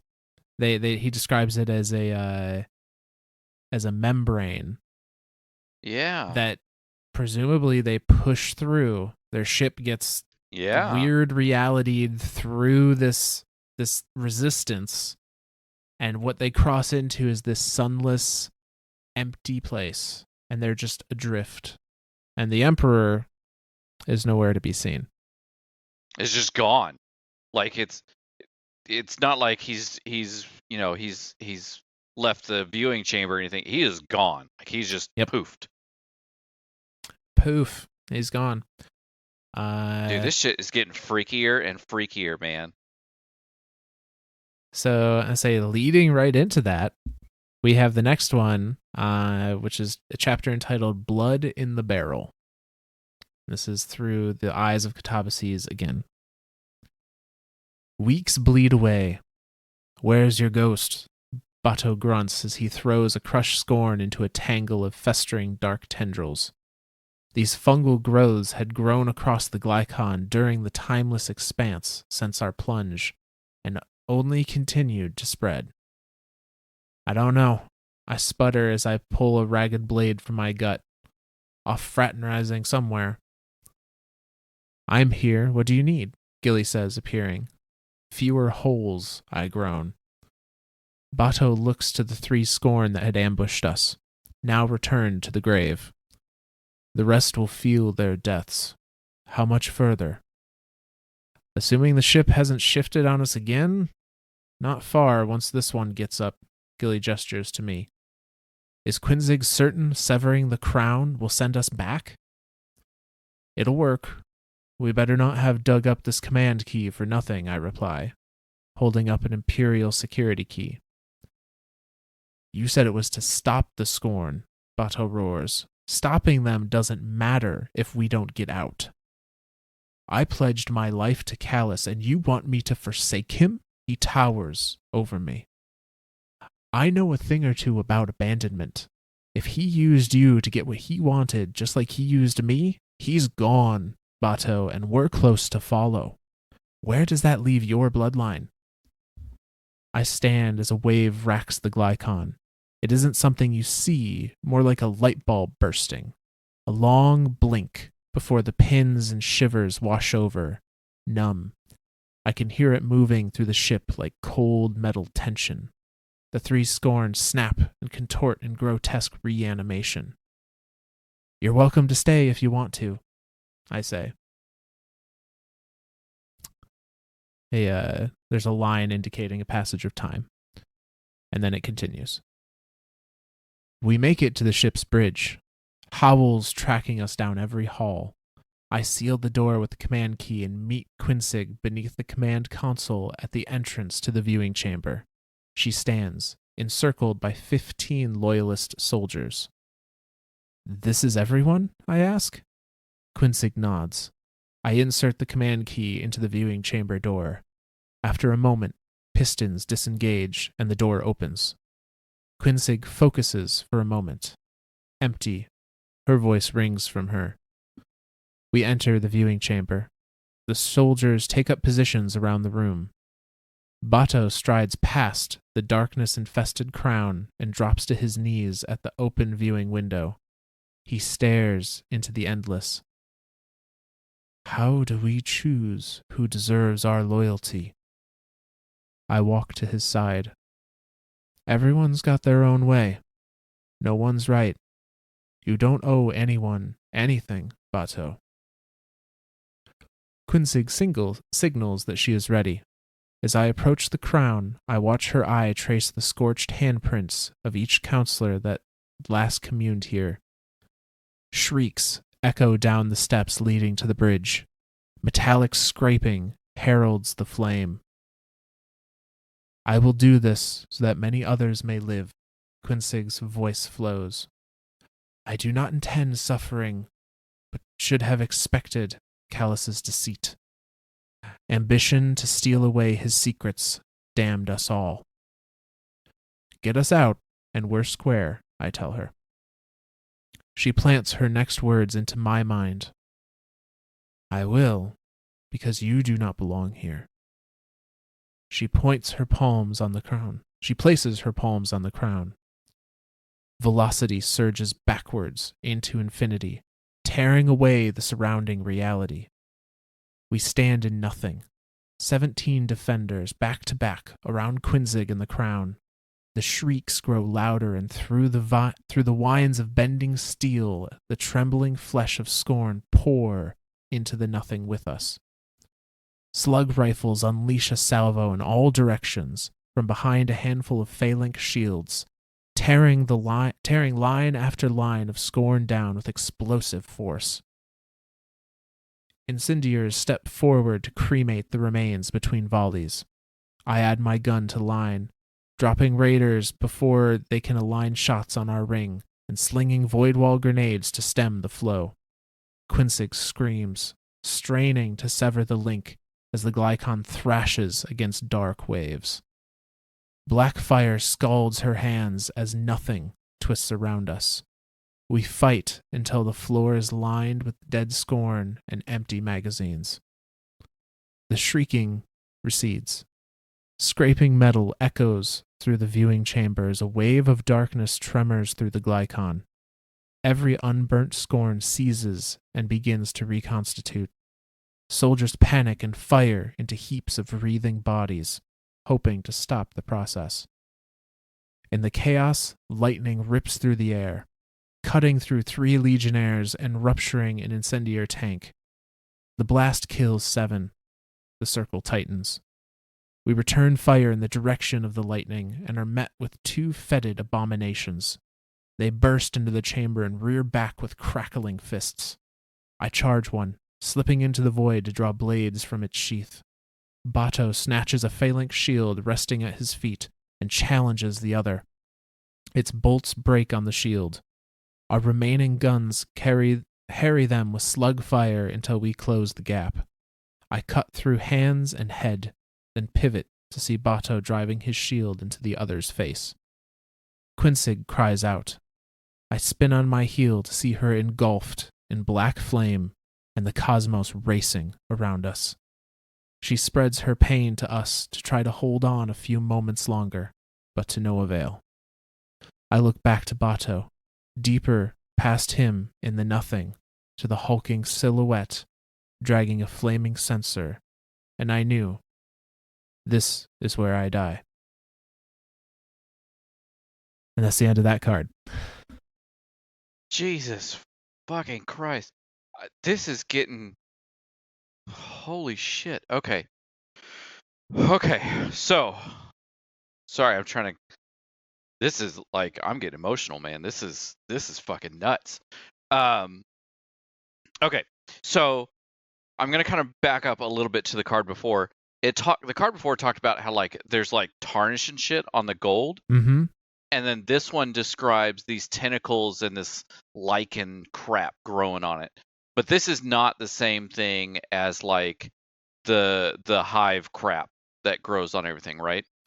This is something else. Yeah, I think this. So for those that were not playing the game at a time where they could go investigate the Glykon ship themselves, during that mission, there were these like vines and fungus almost type substances that had just grown throughout the Glykon ship that were very similar in appearance to what you see behind the Drifter in like the Gambit intros.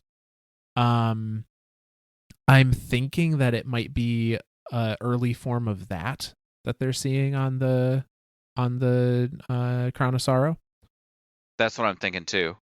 Like it definitely is something similar to it, or if it isn't it. So all this crap is everywhere. All this, I hesitate to call it what I'm going to call it, but I'm going to call it this anyway. Darkness crap. As my wife laughs at me. I'm going to call it that. I'm hesitant to call it that, but everywhere we've seen this stuff, it is a place that is very much tied to the darkness, and not necessarily the darkness, the person, the witness, but definitely darkness like the Force. So there is maybe actually a little bit of both.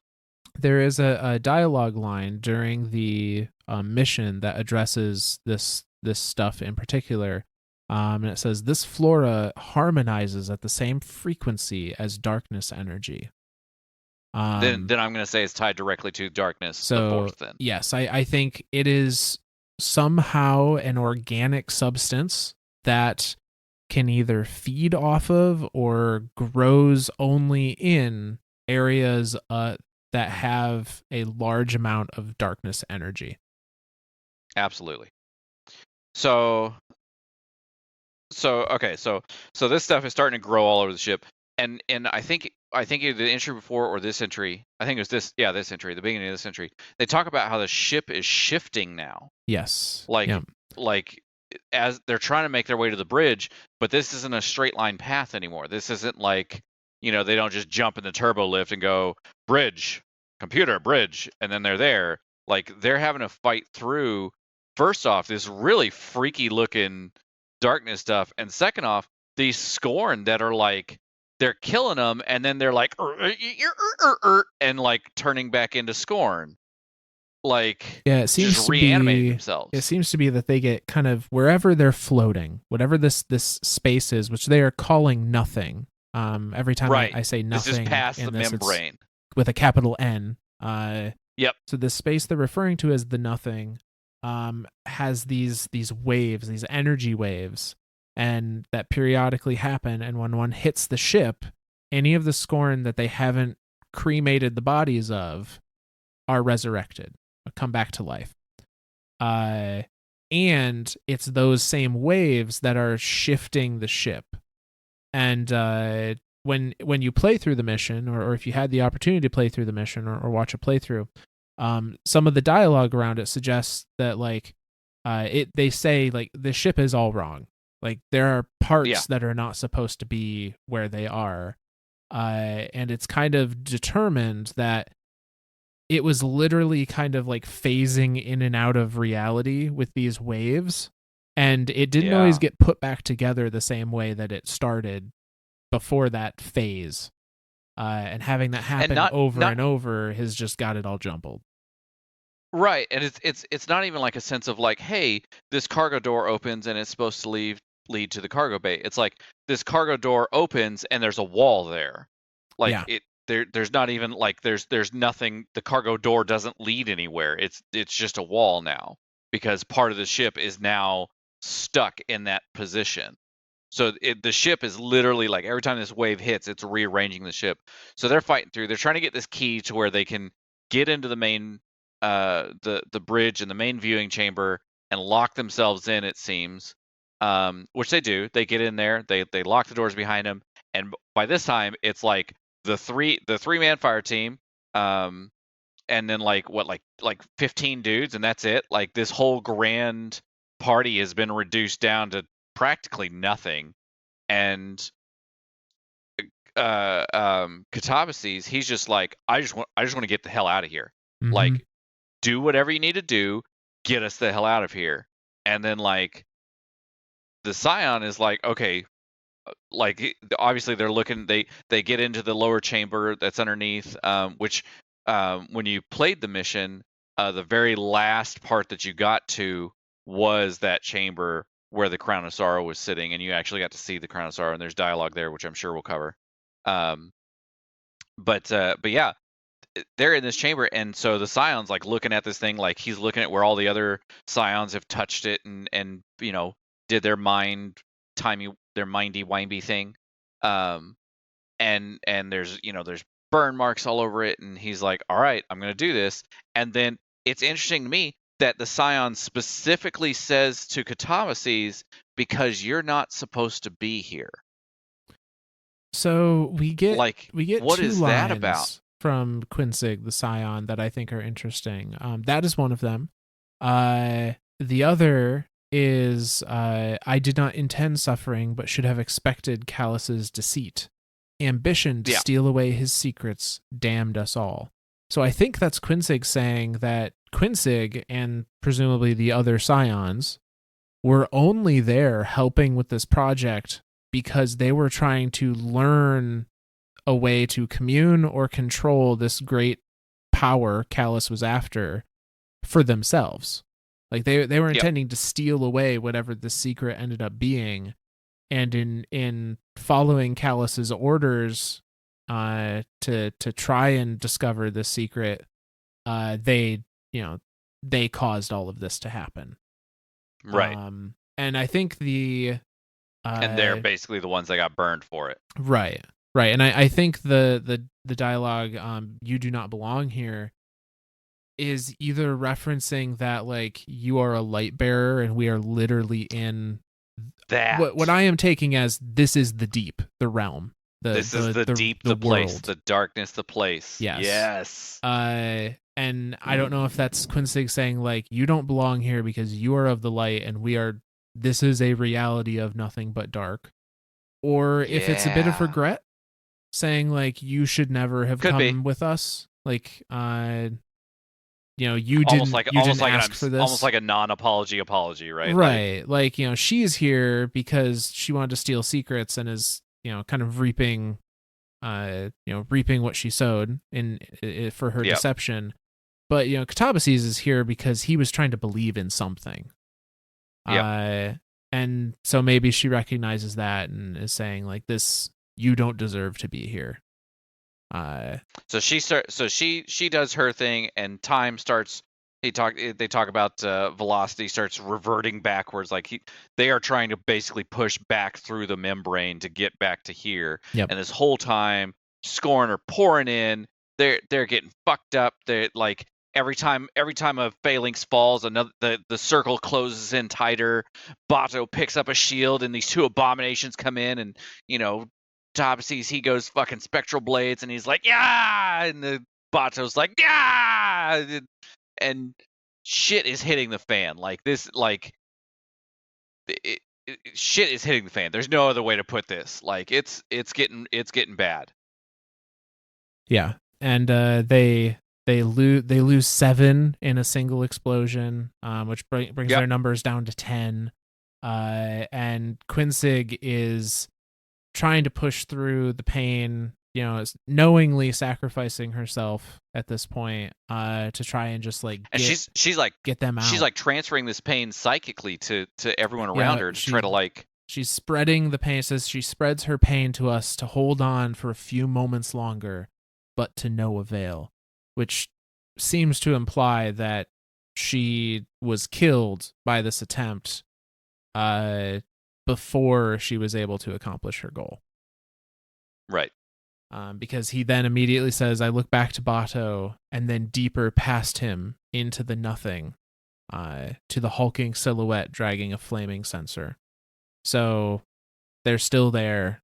They're still, under attack from stuck. Scorn. And this hulking silhouette dragging a flaming censer is, as players know it, the final boss of the Glykon mission when you are going through as the player guardian. And it has a name, but I can't remember the name of it though. The Locust of Communion. The Locust of Communion. That's right. I can't want to say like the Fickrel of Locust or something. I don't know. Yeah. So this thing is now here, and yep. But presumably it wasn't there before. I mean, I think it was there before, but it was just a Scorn that had been captured with all the others. But now it's free, and was just a more powerful Scorn than some of your normal. It's free and normal pissed. Run of the mill. Yes, it's free and it is upset. It is angry. And actually, I don't have it in my notes, but I recall maybe it was in a different lore book, or maybe it was in a section of Captain's Log that I missed somewhere. But I do recall there being something along the lines of Quinzig trying to strengthen one of the Scorn to make it a better host. And it might have been that and this might have strengthened been Scorn was what ended up being this Locust. I could see that. Yeah, that's that definitely seems feasible. So, but needless to say, that is not where this book ends. There are 2 more entries that we're gonna read. Okay. This next one is chapter Sullen of the Captain's Log, through the eyes of Catabases. It didn't work. Truth be told, I have no way of knowing if Quinzig even finished what she was doing.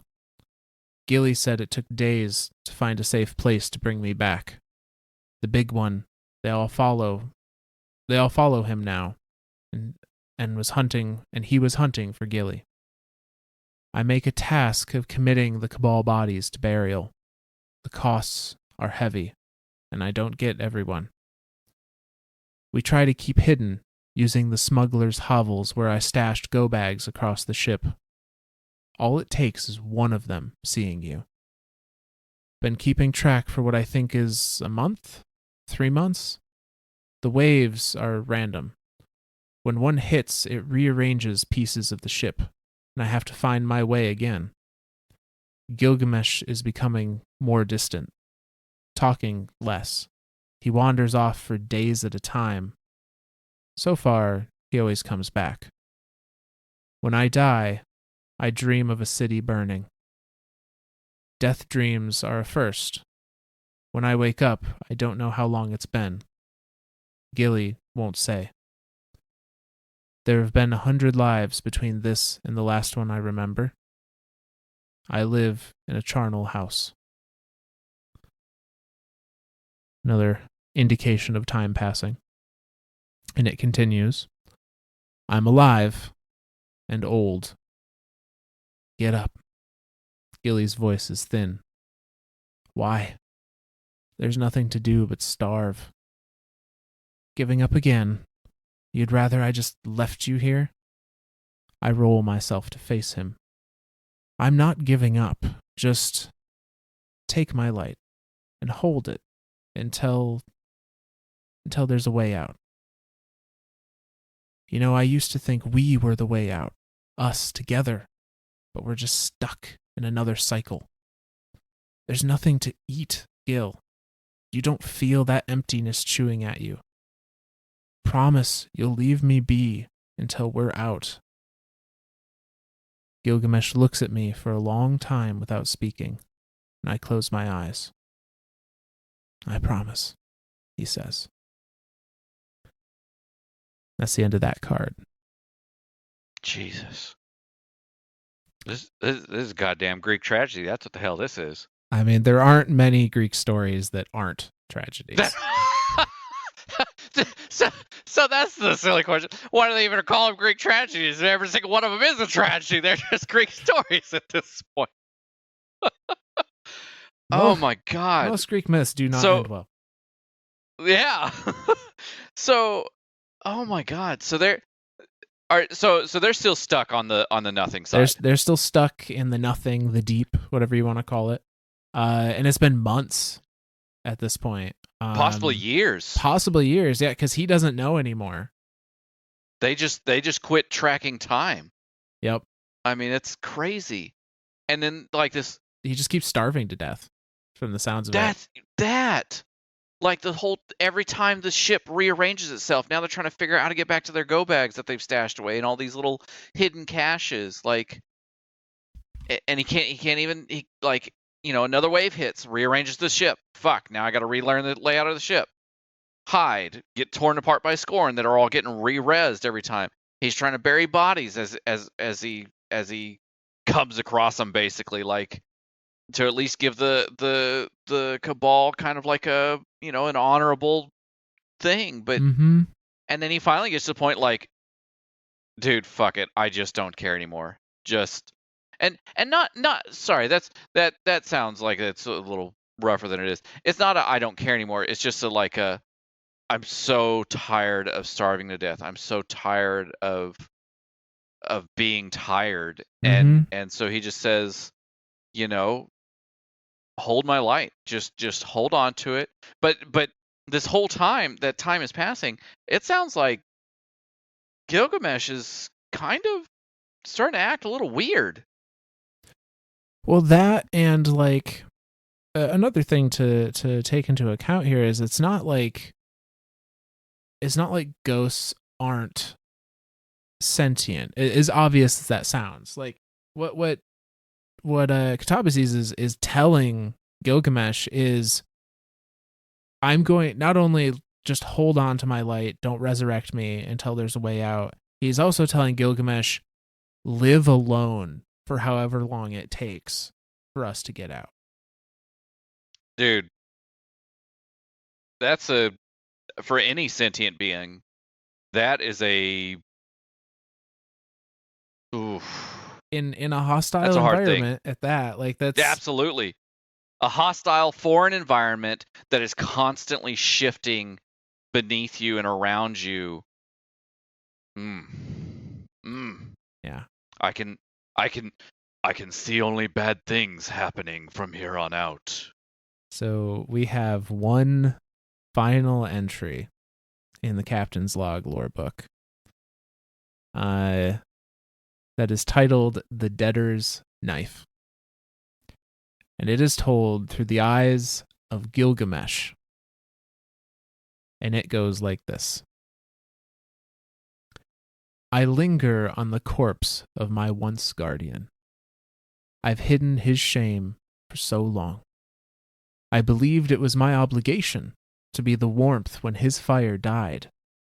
But now I see that obligation was a leash to keep me tied to life.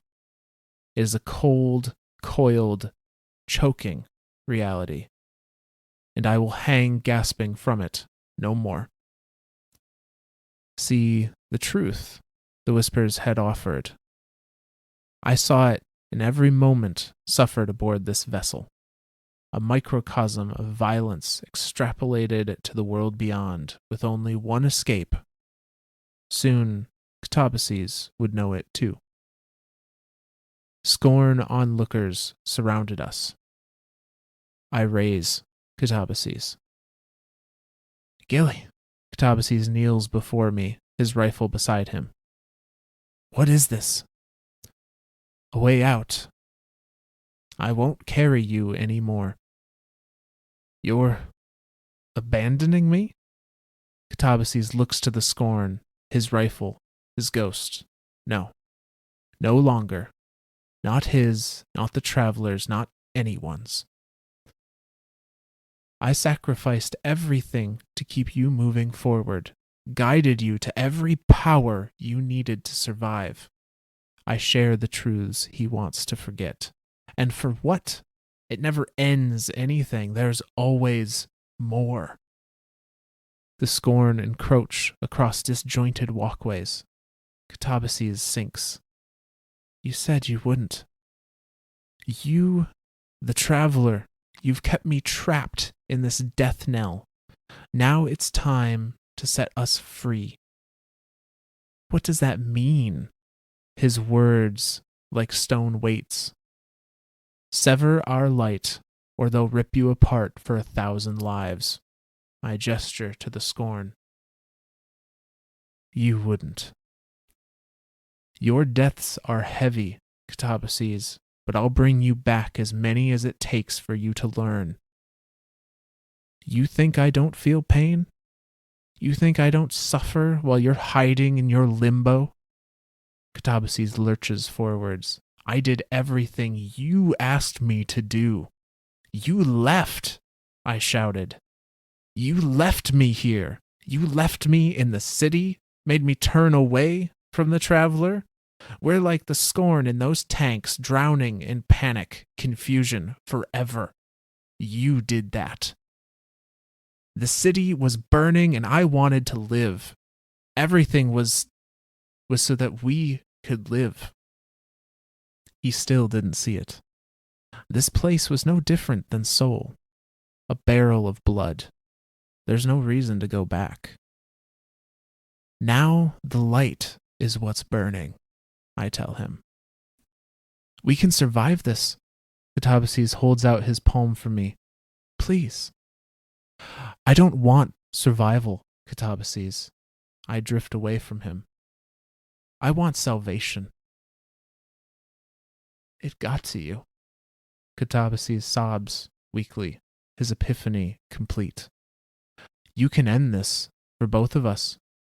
It's your turn to sacrifice, I say. Everything you say is a lie. Ctopaces grasps for his rifle. Lever to action. Shot to nothingness. Ghost to memory. And that is the end of the Captain's Logbook. Fuck. That's fuck. That's all I got for that. This It's pretty shit, apt. holy shit, man. Like, this thing went from bad to worse. Like every single entry just gets worse and worse and worse. And to culminate in this, Gilly resident, like, obviously the darkness got to Gilly. The fact that Gilly's using the word salvation, like, the whispers have it, and we don't know how long he's been holding on, because I mean, if they're inside a black hole, right? Like, we already theorized when we did our Mara Senna stuff, which, by the way, we're going to do again. That time inside of a black hole passes differently, and not even theorized. I mean, it's straight up stated there. Like, they were in there for 12.1 billion years, and for us, it was just like 20 minutes. Not exactly, but yeah. So, right. So, I mean, this could have been 1,000. This could have been 1,000,000 years. Yeah. Of Gilly just chilling by himself in the darkness, alone, in a place of pure darkness, the one light in a place of pure nothing, of the deep, and being whispered to constantly, like, your existence is wrong, like, you shouldn't be here, like, everything about you is a abomination, is a perversion of life, like it, or a perversion of the truth, like, it's just, and so then he just finally snaps, and rezzes his guardian, and he's just like, what the fuck, bro? Like, I thought we had an agreement. And he's like, oh no more agreements. Like, you think I don't feel pain? I've been here for freaking eternity. End it now, or I'm just going to keep rezzing you. I'll let them tear you apart 1,000, 1,000,000, 1,000,000,000,000 times. I don't care. I don't give a shit anymore. Just end it. For the love of God, end it. And so he does. This hunter picks up his dead man's tail, lever actions up a shot, pops his ghost dies, Scorn swarm in, kill the guardian. Then what?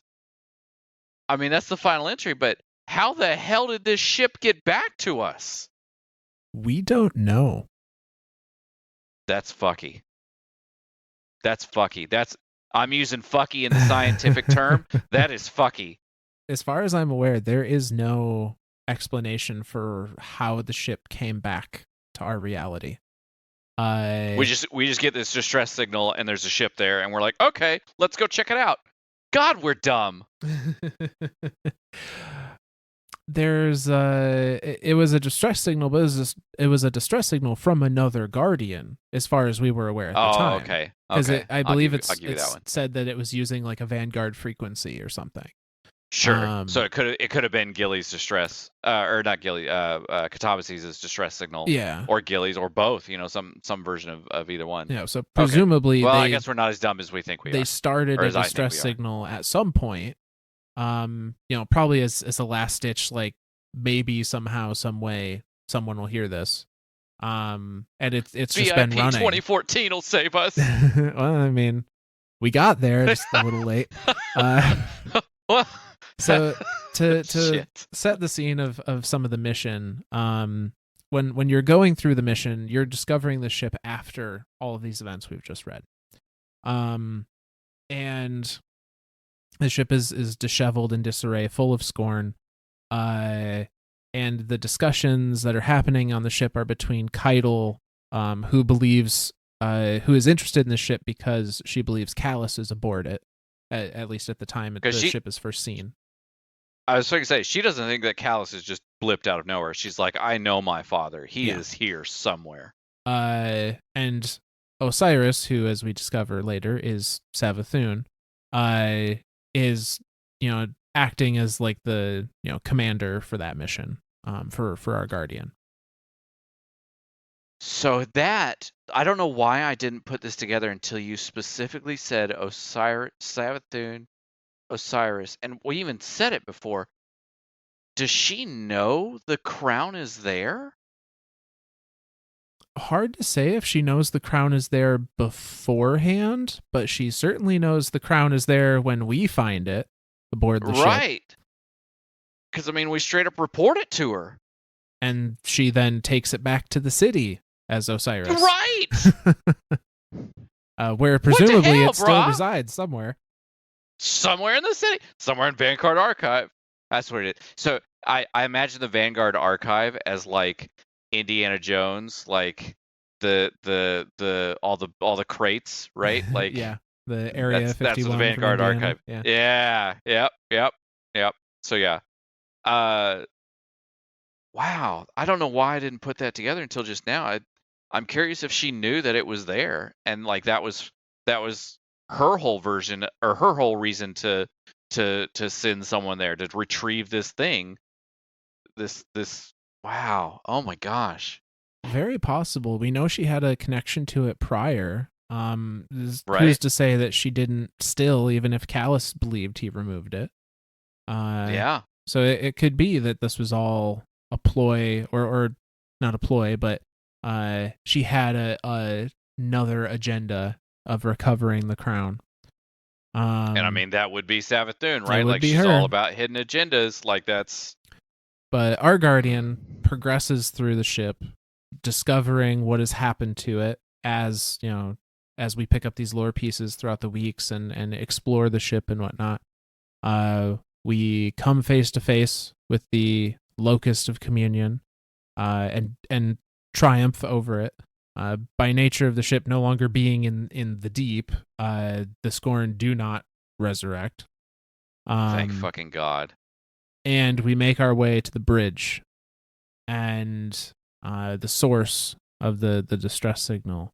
And on the bridge, as we kind of go through this little ventilation tunnel and drop down into the bridge room, it's this large oval chamber with giant paneled windows across the way from where we land, showing the the solar system outside.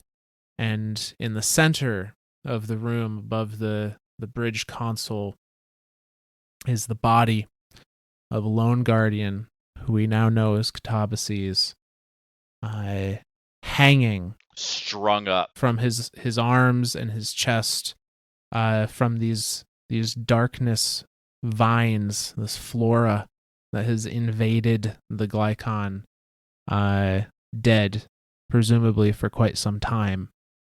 His rifle laying on the ground next to him, the dead man's tail that we recover.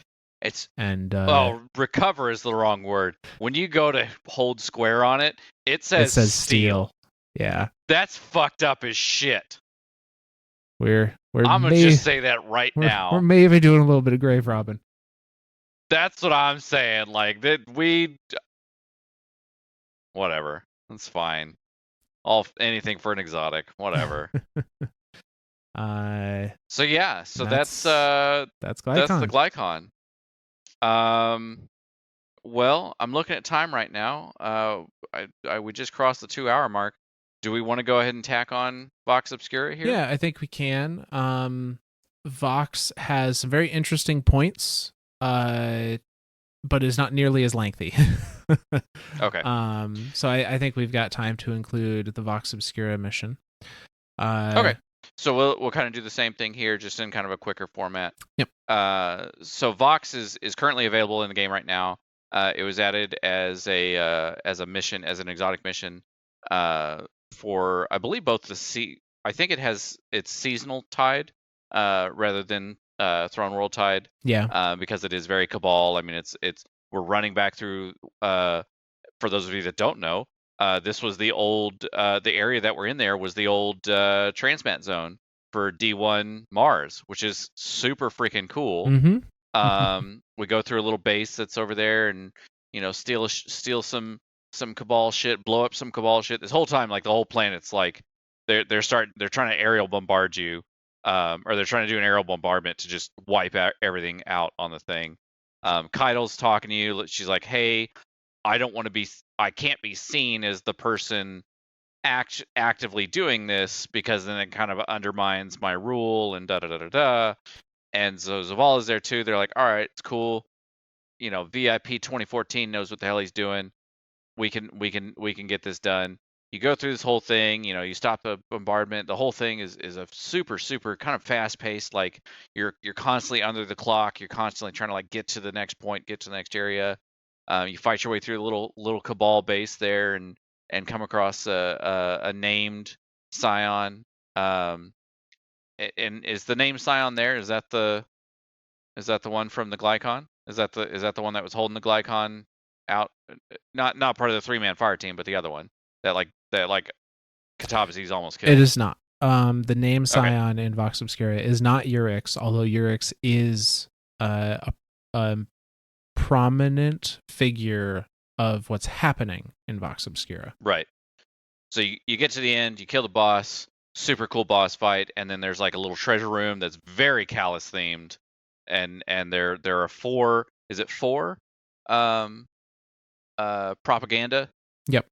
Yeah, 4 weeks where, and actually it's more than just the propaganda. There's dialogue throughout the entire mission that changes week to week. Yeah. So I have all of some of it's paraphrased, some of it's summarized, and then some of it's directly quoted. But I have each week outlined, kind of in the order that you come across them. So I'm just gonna go through like week 1, week 2, week 3, and go over that information. So for week 1, the mission is called Vox Obscura, which translates into a voice from the shadows, which is pretty apt given what we're doing and why we're there. Absolutely. So Keitel tells possibly us Callus themed. Possibly. Callus tells us that her Scions have intercepted psychic broadcasts coming from a base on Mars, and these messages call Keitel's rule into question and encourage the Cabal under Keitel to mutiny and ally with the Black Fleet. So Keitel calls on the Guardian to investigate, as she does not want to be seen squashing psychic Scion communications shortly after emancipating the race. I was going to say, this is literally one of her first acts was to free all of the Scions, and now she's like, no, Scion uprising, get squashed. So yeah, very, very much look bad in political eyes. A little bit. The Vanguard is willing to work with her because they've determined that these messages show a possible connection between the Scion rebels, the Conclave, and the Black Fleet. And those two working together is bad. And possibly because Zavala might kind of have the hots for Keitel, but that's not.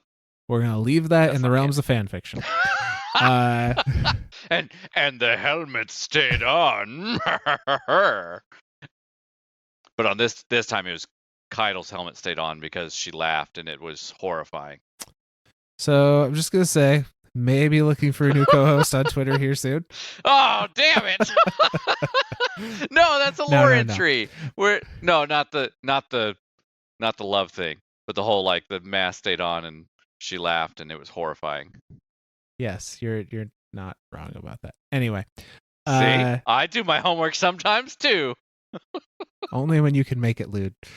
You god dang right. So the Vanguard and Cabal, or Keitel's Legion of the Cabal, are in unison for this joint operation. The Guardian invades the base, and as we said before, when it's discovered that an invader has found and is ransacking the base for information, the whoever it is at this point that controls this base decides they're better off just nuking the whole place than let somebody get to the secrets that are in there. And so it's a race against the clock. That's a very Cabal thing, though. It's a very Cabal thing. Yeah. So the whole mission is a race against the clock to try and stop this bombardment so that you can discover what's going on. So the Guardian clears the base of enemies, finds the source of the broadcasts, and it's discovered that the broadcasts are being sent out are not words, but images, feelings, and impressions. And Keitel explains that her Scions can show her them through a telepathic link. And so she describes what these images are to us. And the first week's descriptions are this. She says, "I see the silhouette of a scion. They stand at the head of a full Cabal legion. Above them hovers a black pyramid, and behind them stands a towering statue of gold, a statue of my father, Callus, his arms outstretched, hand open, beckoning. I can hear his voice. It calls to me, promising refuge, promising salvation. And then inside the base, as we continue, we find chests which are directly from the Leviathan, indicating that Callus is indeed funding the operation at this base. And that's the end of week 1. Here's a thought. The gold and everything in the chest is very Callus themed. But is it Callus themed or is it Leviathan themed? I guess what's the difference? So, if Callus left the Leviathan to get on the Glykon, who's in charge of the Leviathan? Well, Callus left the Leviathan to get on the Glykon and then dis-a-fucking-peared. And so right? Who's to say? So who's on the Leviathan in charge of this? Well, who's to say he didn't come back?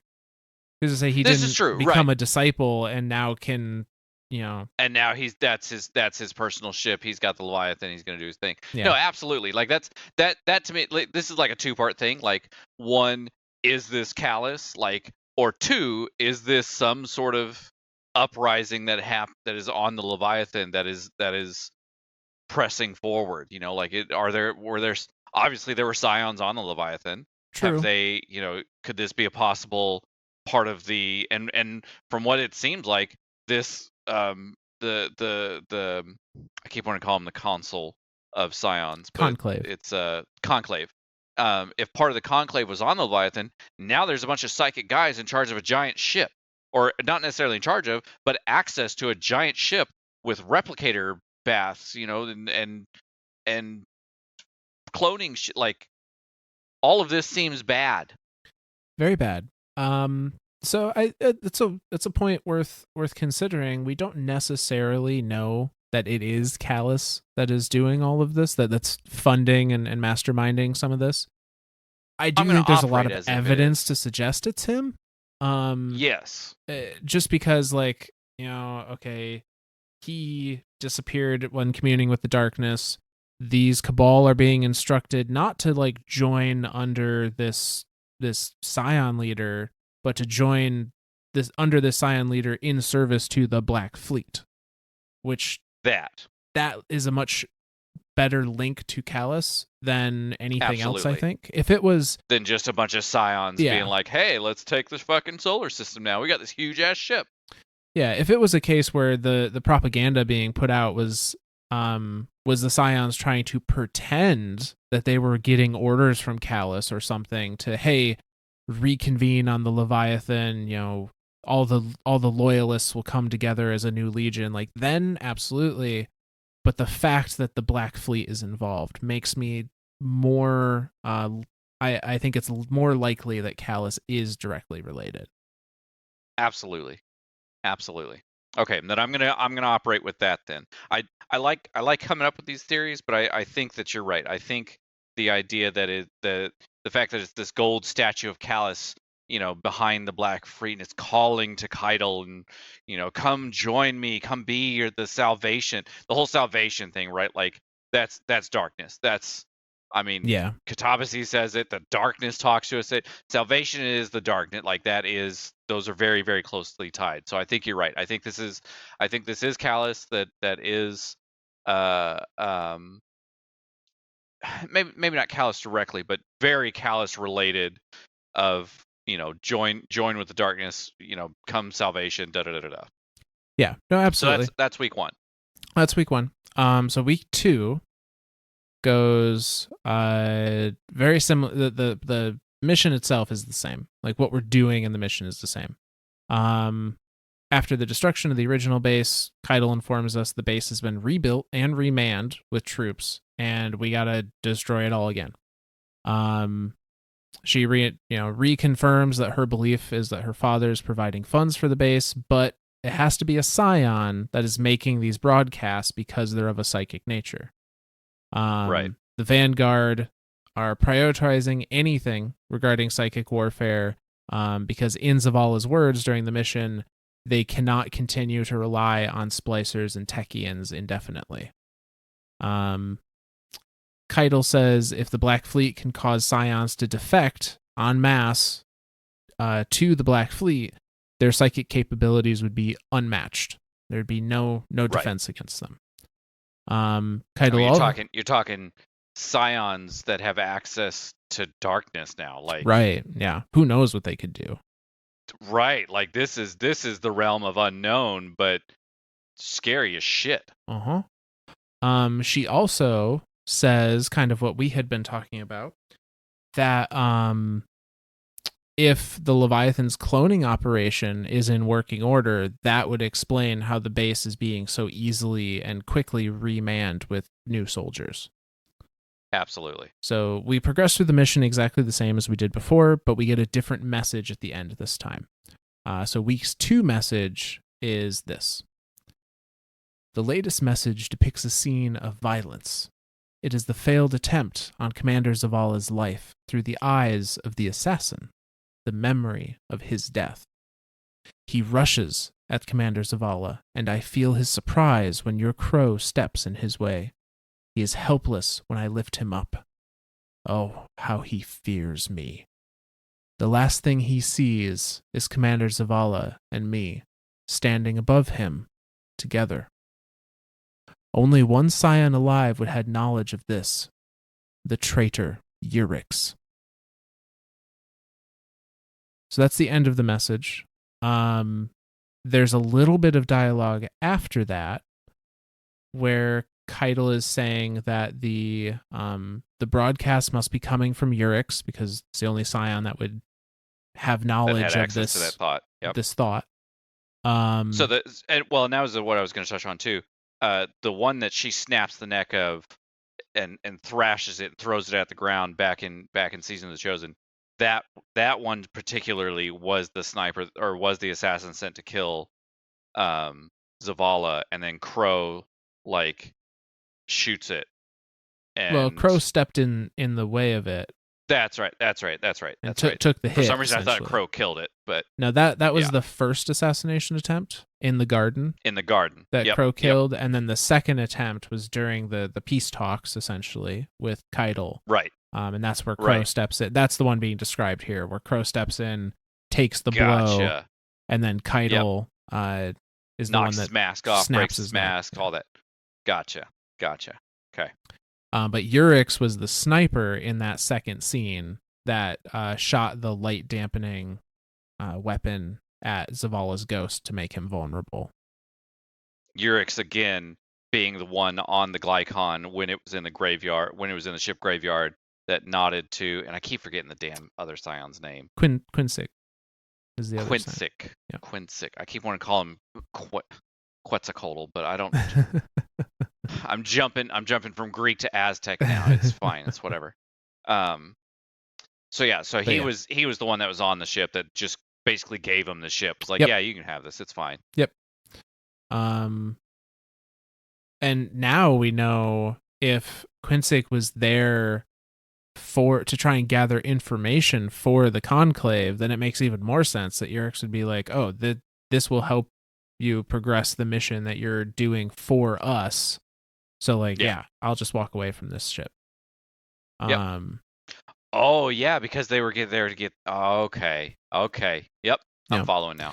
So Keitel confirms broadcasts are coming from Urix and Urix's enclave, and she states what we had just talked about, that Urix has light dampening technology.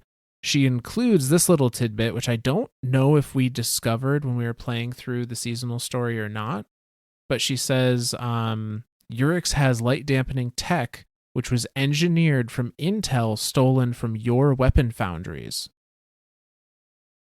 Now, my question is, when she talks about weapon foundries, is she talking about like Haki, Amalon, Tex Machina? or is she talking about Are we talking the Black Black Armory? Armory? Yeah. Yeah. Interesting. So Well, okay. So let's not to completely dive off topic. Let's question that for a second. All of these foundries existed before the light. yes. So, what foundry existed after the light to have light suppression technology?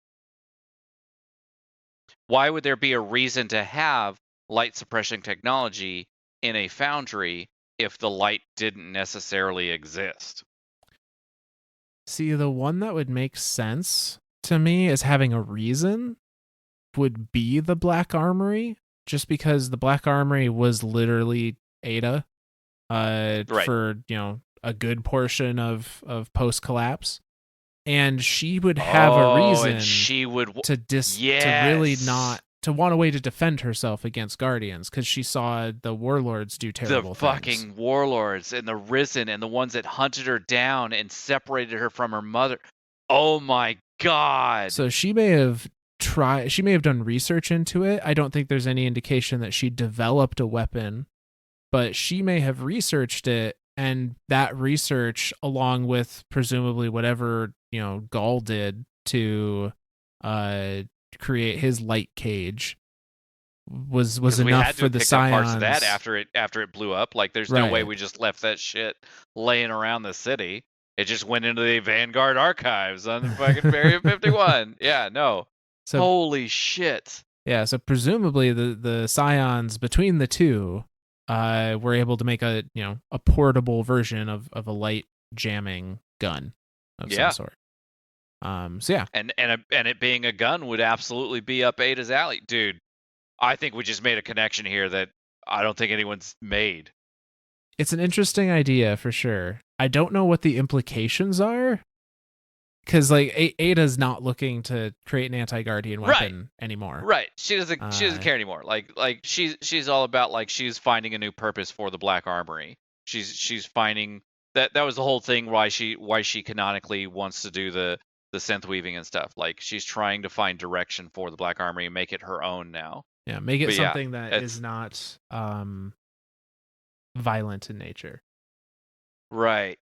So, but yeah, that's super fucking cool if that is a connection there that we just made. That's cool. But okay. So that's the second week. Yep, that's week 2. So moving on to week 3 then. Is more of the same at this point. Operations continue. The base is rebuilt yet again. Zavala makes a note that the resources cannot all be Red Legion surplus. Like, there's way too many resources being used for this. And Keitel suggests that the rebels must control a production outpost in a nearby system. Which would suggest that to me leads to Leviathan. Yeah. Leviathan, or she says a nearby system. I wonder if that even indicates like another planet on a nearby solar system that they're mining resources from or something. Interesting. Yeah, no, I could see that. Zavala says that the Scion's future sight is a dangerous weapon and that the future war cult learned the hard way just what can happen when you wield something that tells the future. And Keitel makes the statement that Scions do not make blunders such as the future war cult. Specifically referring to the Oxa machine. Yeah. Basically saying, like, yeah, your future war cult is kind of a bunch of fuckheads, but our Scions are not just blindly being dumb. They've had this Oxa machine for presumably millennia. Right. I mean, they had it all through Callus's reign. I mean, that's hundreds of years there. Like, yeah. So yeah, they have a little bit more experience with it than just, Lakshmi 2 being kind of a racist dick. So, further on, Zavala asks why he was targeted for assassination specifically. Keitel says that Urix is motivated by the idea of a unified psionic nation and believes that they had almost accomplished that with the sister flares at the sundial until the Vanguard / Guardian killed them. So Urix sees that as an avenue that could have brought them her ideal world, but we and Zavala put a stop to it. So she has a particular vendetta against us. That gives us another kind of like little insight there. That means that the sisters at the sundial were part of the conclave. Yep, absolutely. Well, and they state as such that they were looking for a future where the scions would be free of the Cabal. Yep.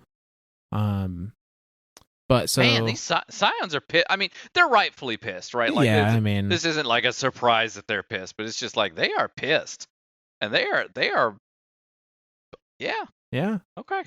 So that brings us to week 3's message. So this one, Keitel states, this message shows some sort of scion ritual. No, a religious ceremony. It is in the far past, very distant, before their assimilation into the Cabal. The feeling is difficult to describe, but I know it well. Something like militant nostalgia. The ritual leader, an elder, is speaking about the spark of divinity that exists in all of us, how we are unified beyond death in a eternal chorus. It's peaceful and utter nonsense. Those beliefs were brutally subjugated by the scions themselves long before we ever conquered them. Urix clearly wishes to stir a sense of forgotten psionic unity under the banners of Callus and the Black Fleet. And that's where that mission ends, or that dialogue ends.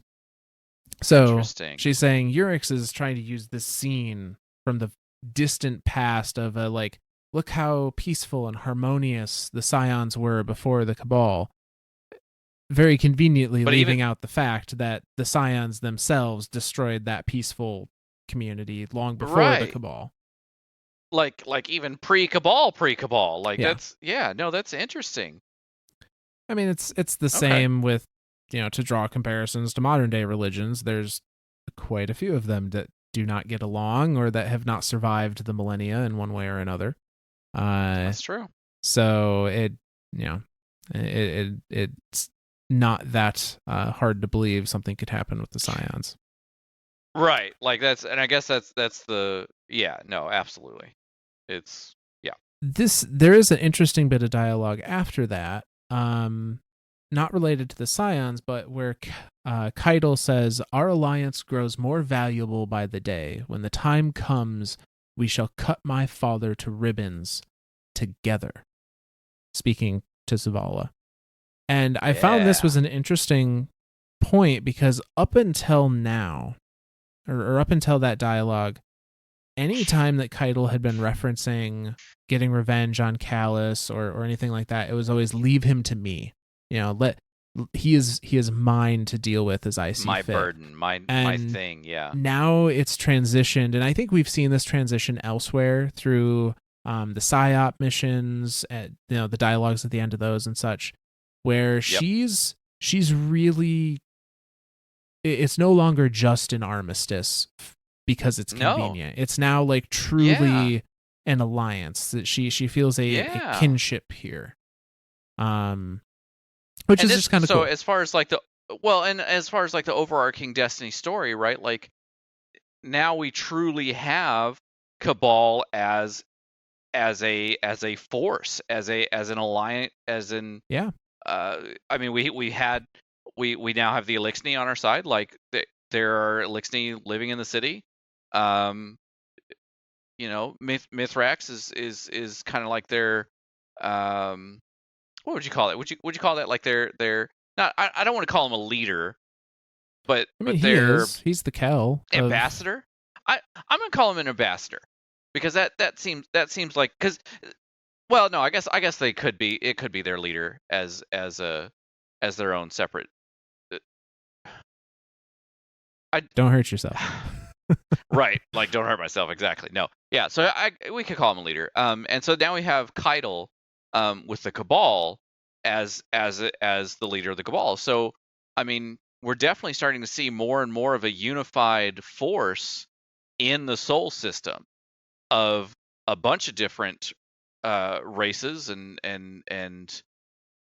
aliens Yeah. working together against the darkness. So, and like the only one that isn't really represented yet is the Hive, but I mean, is there precedence for Savathun to? I mean, there is lore card about a hive knight who decides not to kill a guardian when he had the opportunity to. So just saying. Yeah. There's some wiggle room there. Yeah. But no, so okay, so that's week 3. That's so week that 3. leads us to the final week. Yep, the final week. Almost nothing to talk about as far as the dialogue in the mission. Keitel does say that the unrest among her scions is high and defections are increasing. So she does have scions that are actively leaving her, her group, because of this propaganda. So in other words, the propaganda is working. Yes. Yeah. Keitel says that Callus would not construct such an operation on spite alone. Whatever his motivations are, have him unusually stubborn and resolute at recreating the base over and over. So she's saying, like, he's not just spewing this propaganda because he hates me and he's trying to, make my empire crumble. There's more to it than that. Right. And which to me leads kind of back to the darkness and disciple thing. Yeah. So week 4's message is interesting. And there's a few bits to talk about here for sure.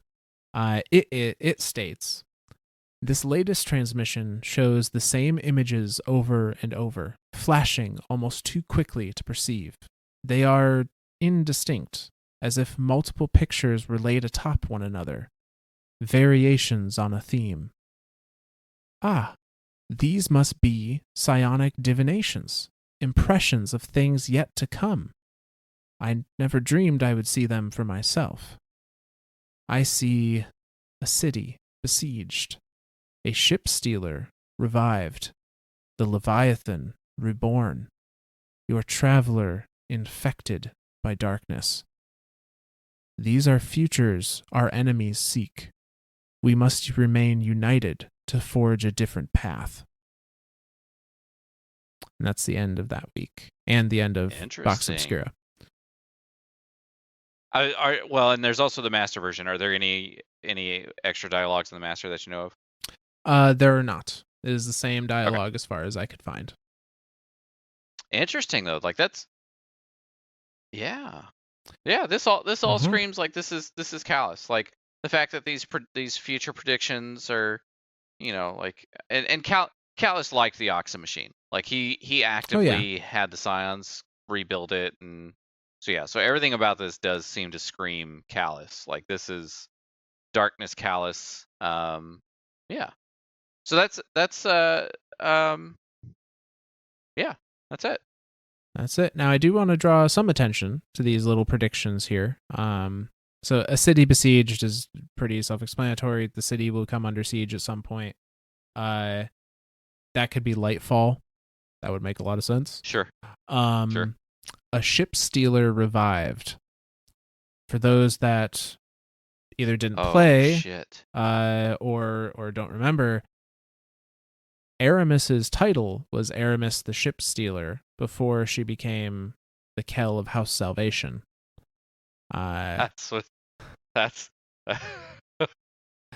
So revive under darkness. A ship stealer, possibly another discipler. A ship stealer revived. I mean, she's just frozen right now. She may not be dead.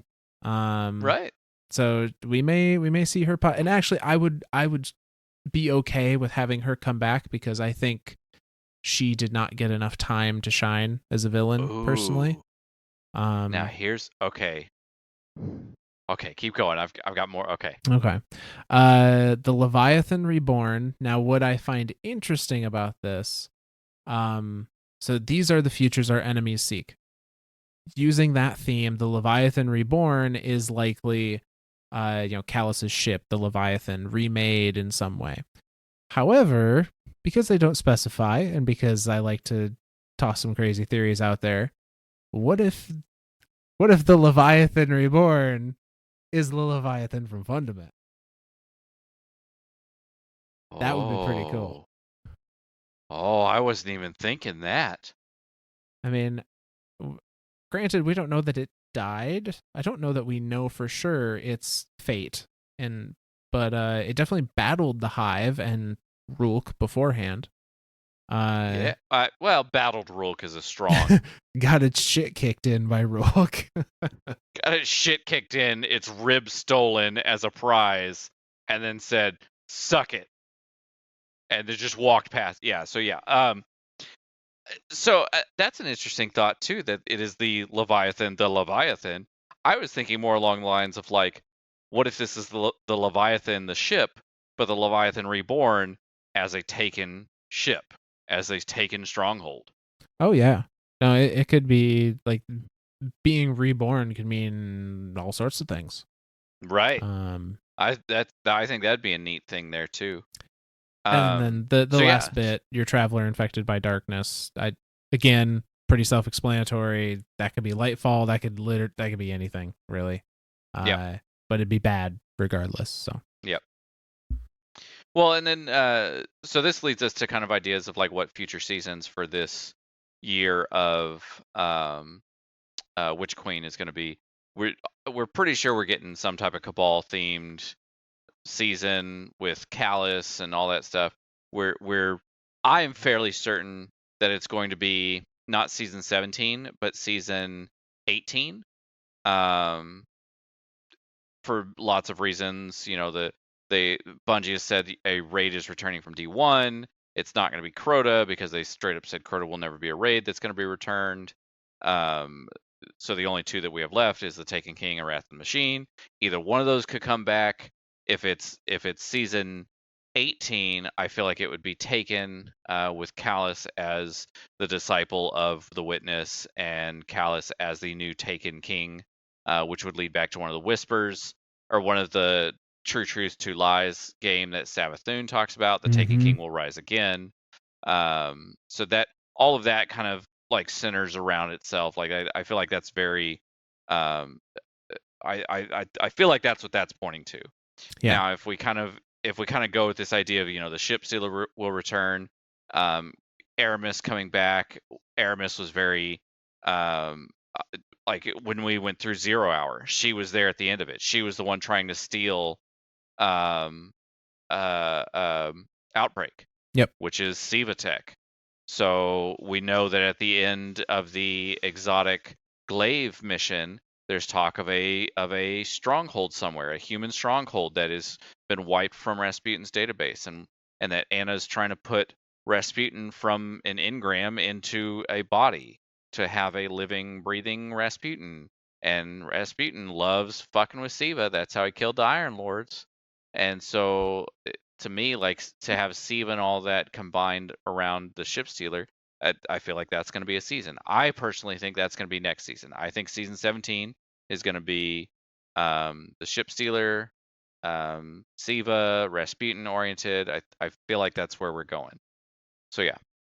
Yeah. No, I think we're definitely getting a Siva and / Rasputin theme season at some point. I'm not 100% sure if it'll be the next one. I feel like it could be, but it would be might have a random season. It'd be a very distinct break from everything else that's going on right now, unless they found some way to weave it in. Sure. I guess maybe they could have tension from Saladin, who's now with the Cabal, being like, "Don't go messing with that Siva thing." And maybe we could see how that plays out. Don't go messing with that stuff and junk. And then we're like, oh, stuff and junk. We love this stuff and junk. Let's go play with it. Let's put it in our weapons and attach it to our armor. And certainly that's a good idea. Let's poke it. Yeah, because no Aham Carbone has ever been attached to armor before. Right. And bad things have happened out of that. No, that's just whatever. Yeah. Guardians are dumb. I think we're definitely getting a Siva Rasputin season. I think we're definitely getting a Cabal focused season around like Callus. Personally, I think that that's going to be season 19 leading up to the next expansion. And then because that makes sense. If Callus ends up as a disciple and has control of the Taken, it may be a season like trying to thwart his plans a little bit, and then he's the big bad Sure. for Lightfall, or one of the big bads for Lightfall. Yeah. That would make sense to me. And then I don't know that an Aramis season honestly is going to be in the same one as Siva. I think that season would be a lot more interesting to have it be Aramis and Mithrax focused, and really like do a deep dive into the Elixni culture and the opposing viewpoints of how to progress the Elixni people. They did that a little bit in Beyond Light, but there's so much more that they can do. I would really love to see that fleshed out more. Yeah, absolutely. See, this is why I leave Myth in charge of theory crafting, because he comes up with so much better ideas. Like, I'll come up with like a cute one every now and then that's like, oh, that's cute, yeah, that's kind of cool. But Myth is like he's like theory crafty 101. Okay, well, we've definitely pushed this one out to be a long one. Yes, do we want to go ahead and kind of wind it out then? Yeah, I think this is absolutely a good spot to end it. Unfortunately, at the time of recording, at least, we haven't had any. We've certainly had lots of people with likes and retweets and such, and that stuff is awesome. Thank you so much for that. There have not been any specific comments or reviews that I can shout out, so none of those this week. But even the the little bits of retweeting and whatnot are still, don't worry, still great. I've got a very special thank you. Oh, well, go on then. Yeah, it's to that one lonely intern at Bungie that has a master's degree in Greek history and Greek philosophy that keeps trying to put Greek fucking shit into the game. To you, my friend, I say thank you. Keep it going. Fuck it. Yes, I second that. Keep it going, because it's great and I love it. And it gives us shit to talk about. Myth, you got anything else? I guess at the end of the episode here, anyone that isn't already aware, you can drop us a line, comment, question, whatever it may be. We have our Twitter is at Myths and Stories with a capital Z instead of an S at the beginning of stories, the same way the title is spelt. You can reach us there, and you might hear your comment on a shout out in a future episode. Alrighty. Well, from all of us lore nerds to all of you guardians out there, we'll see you next week.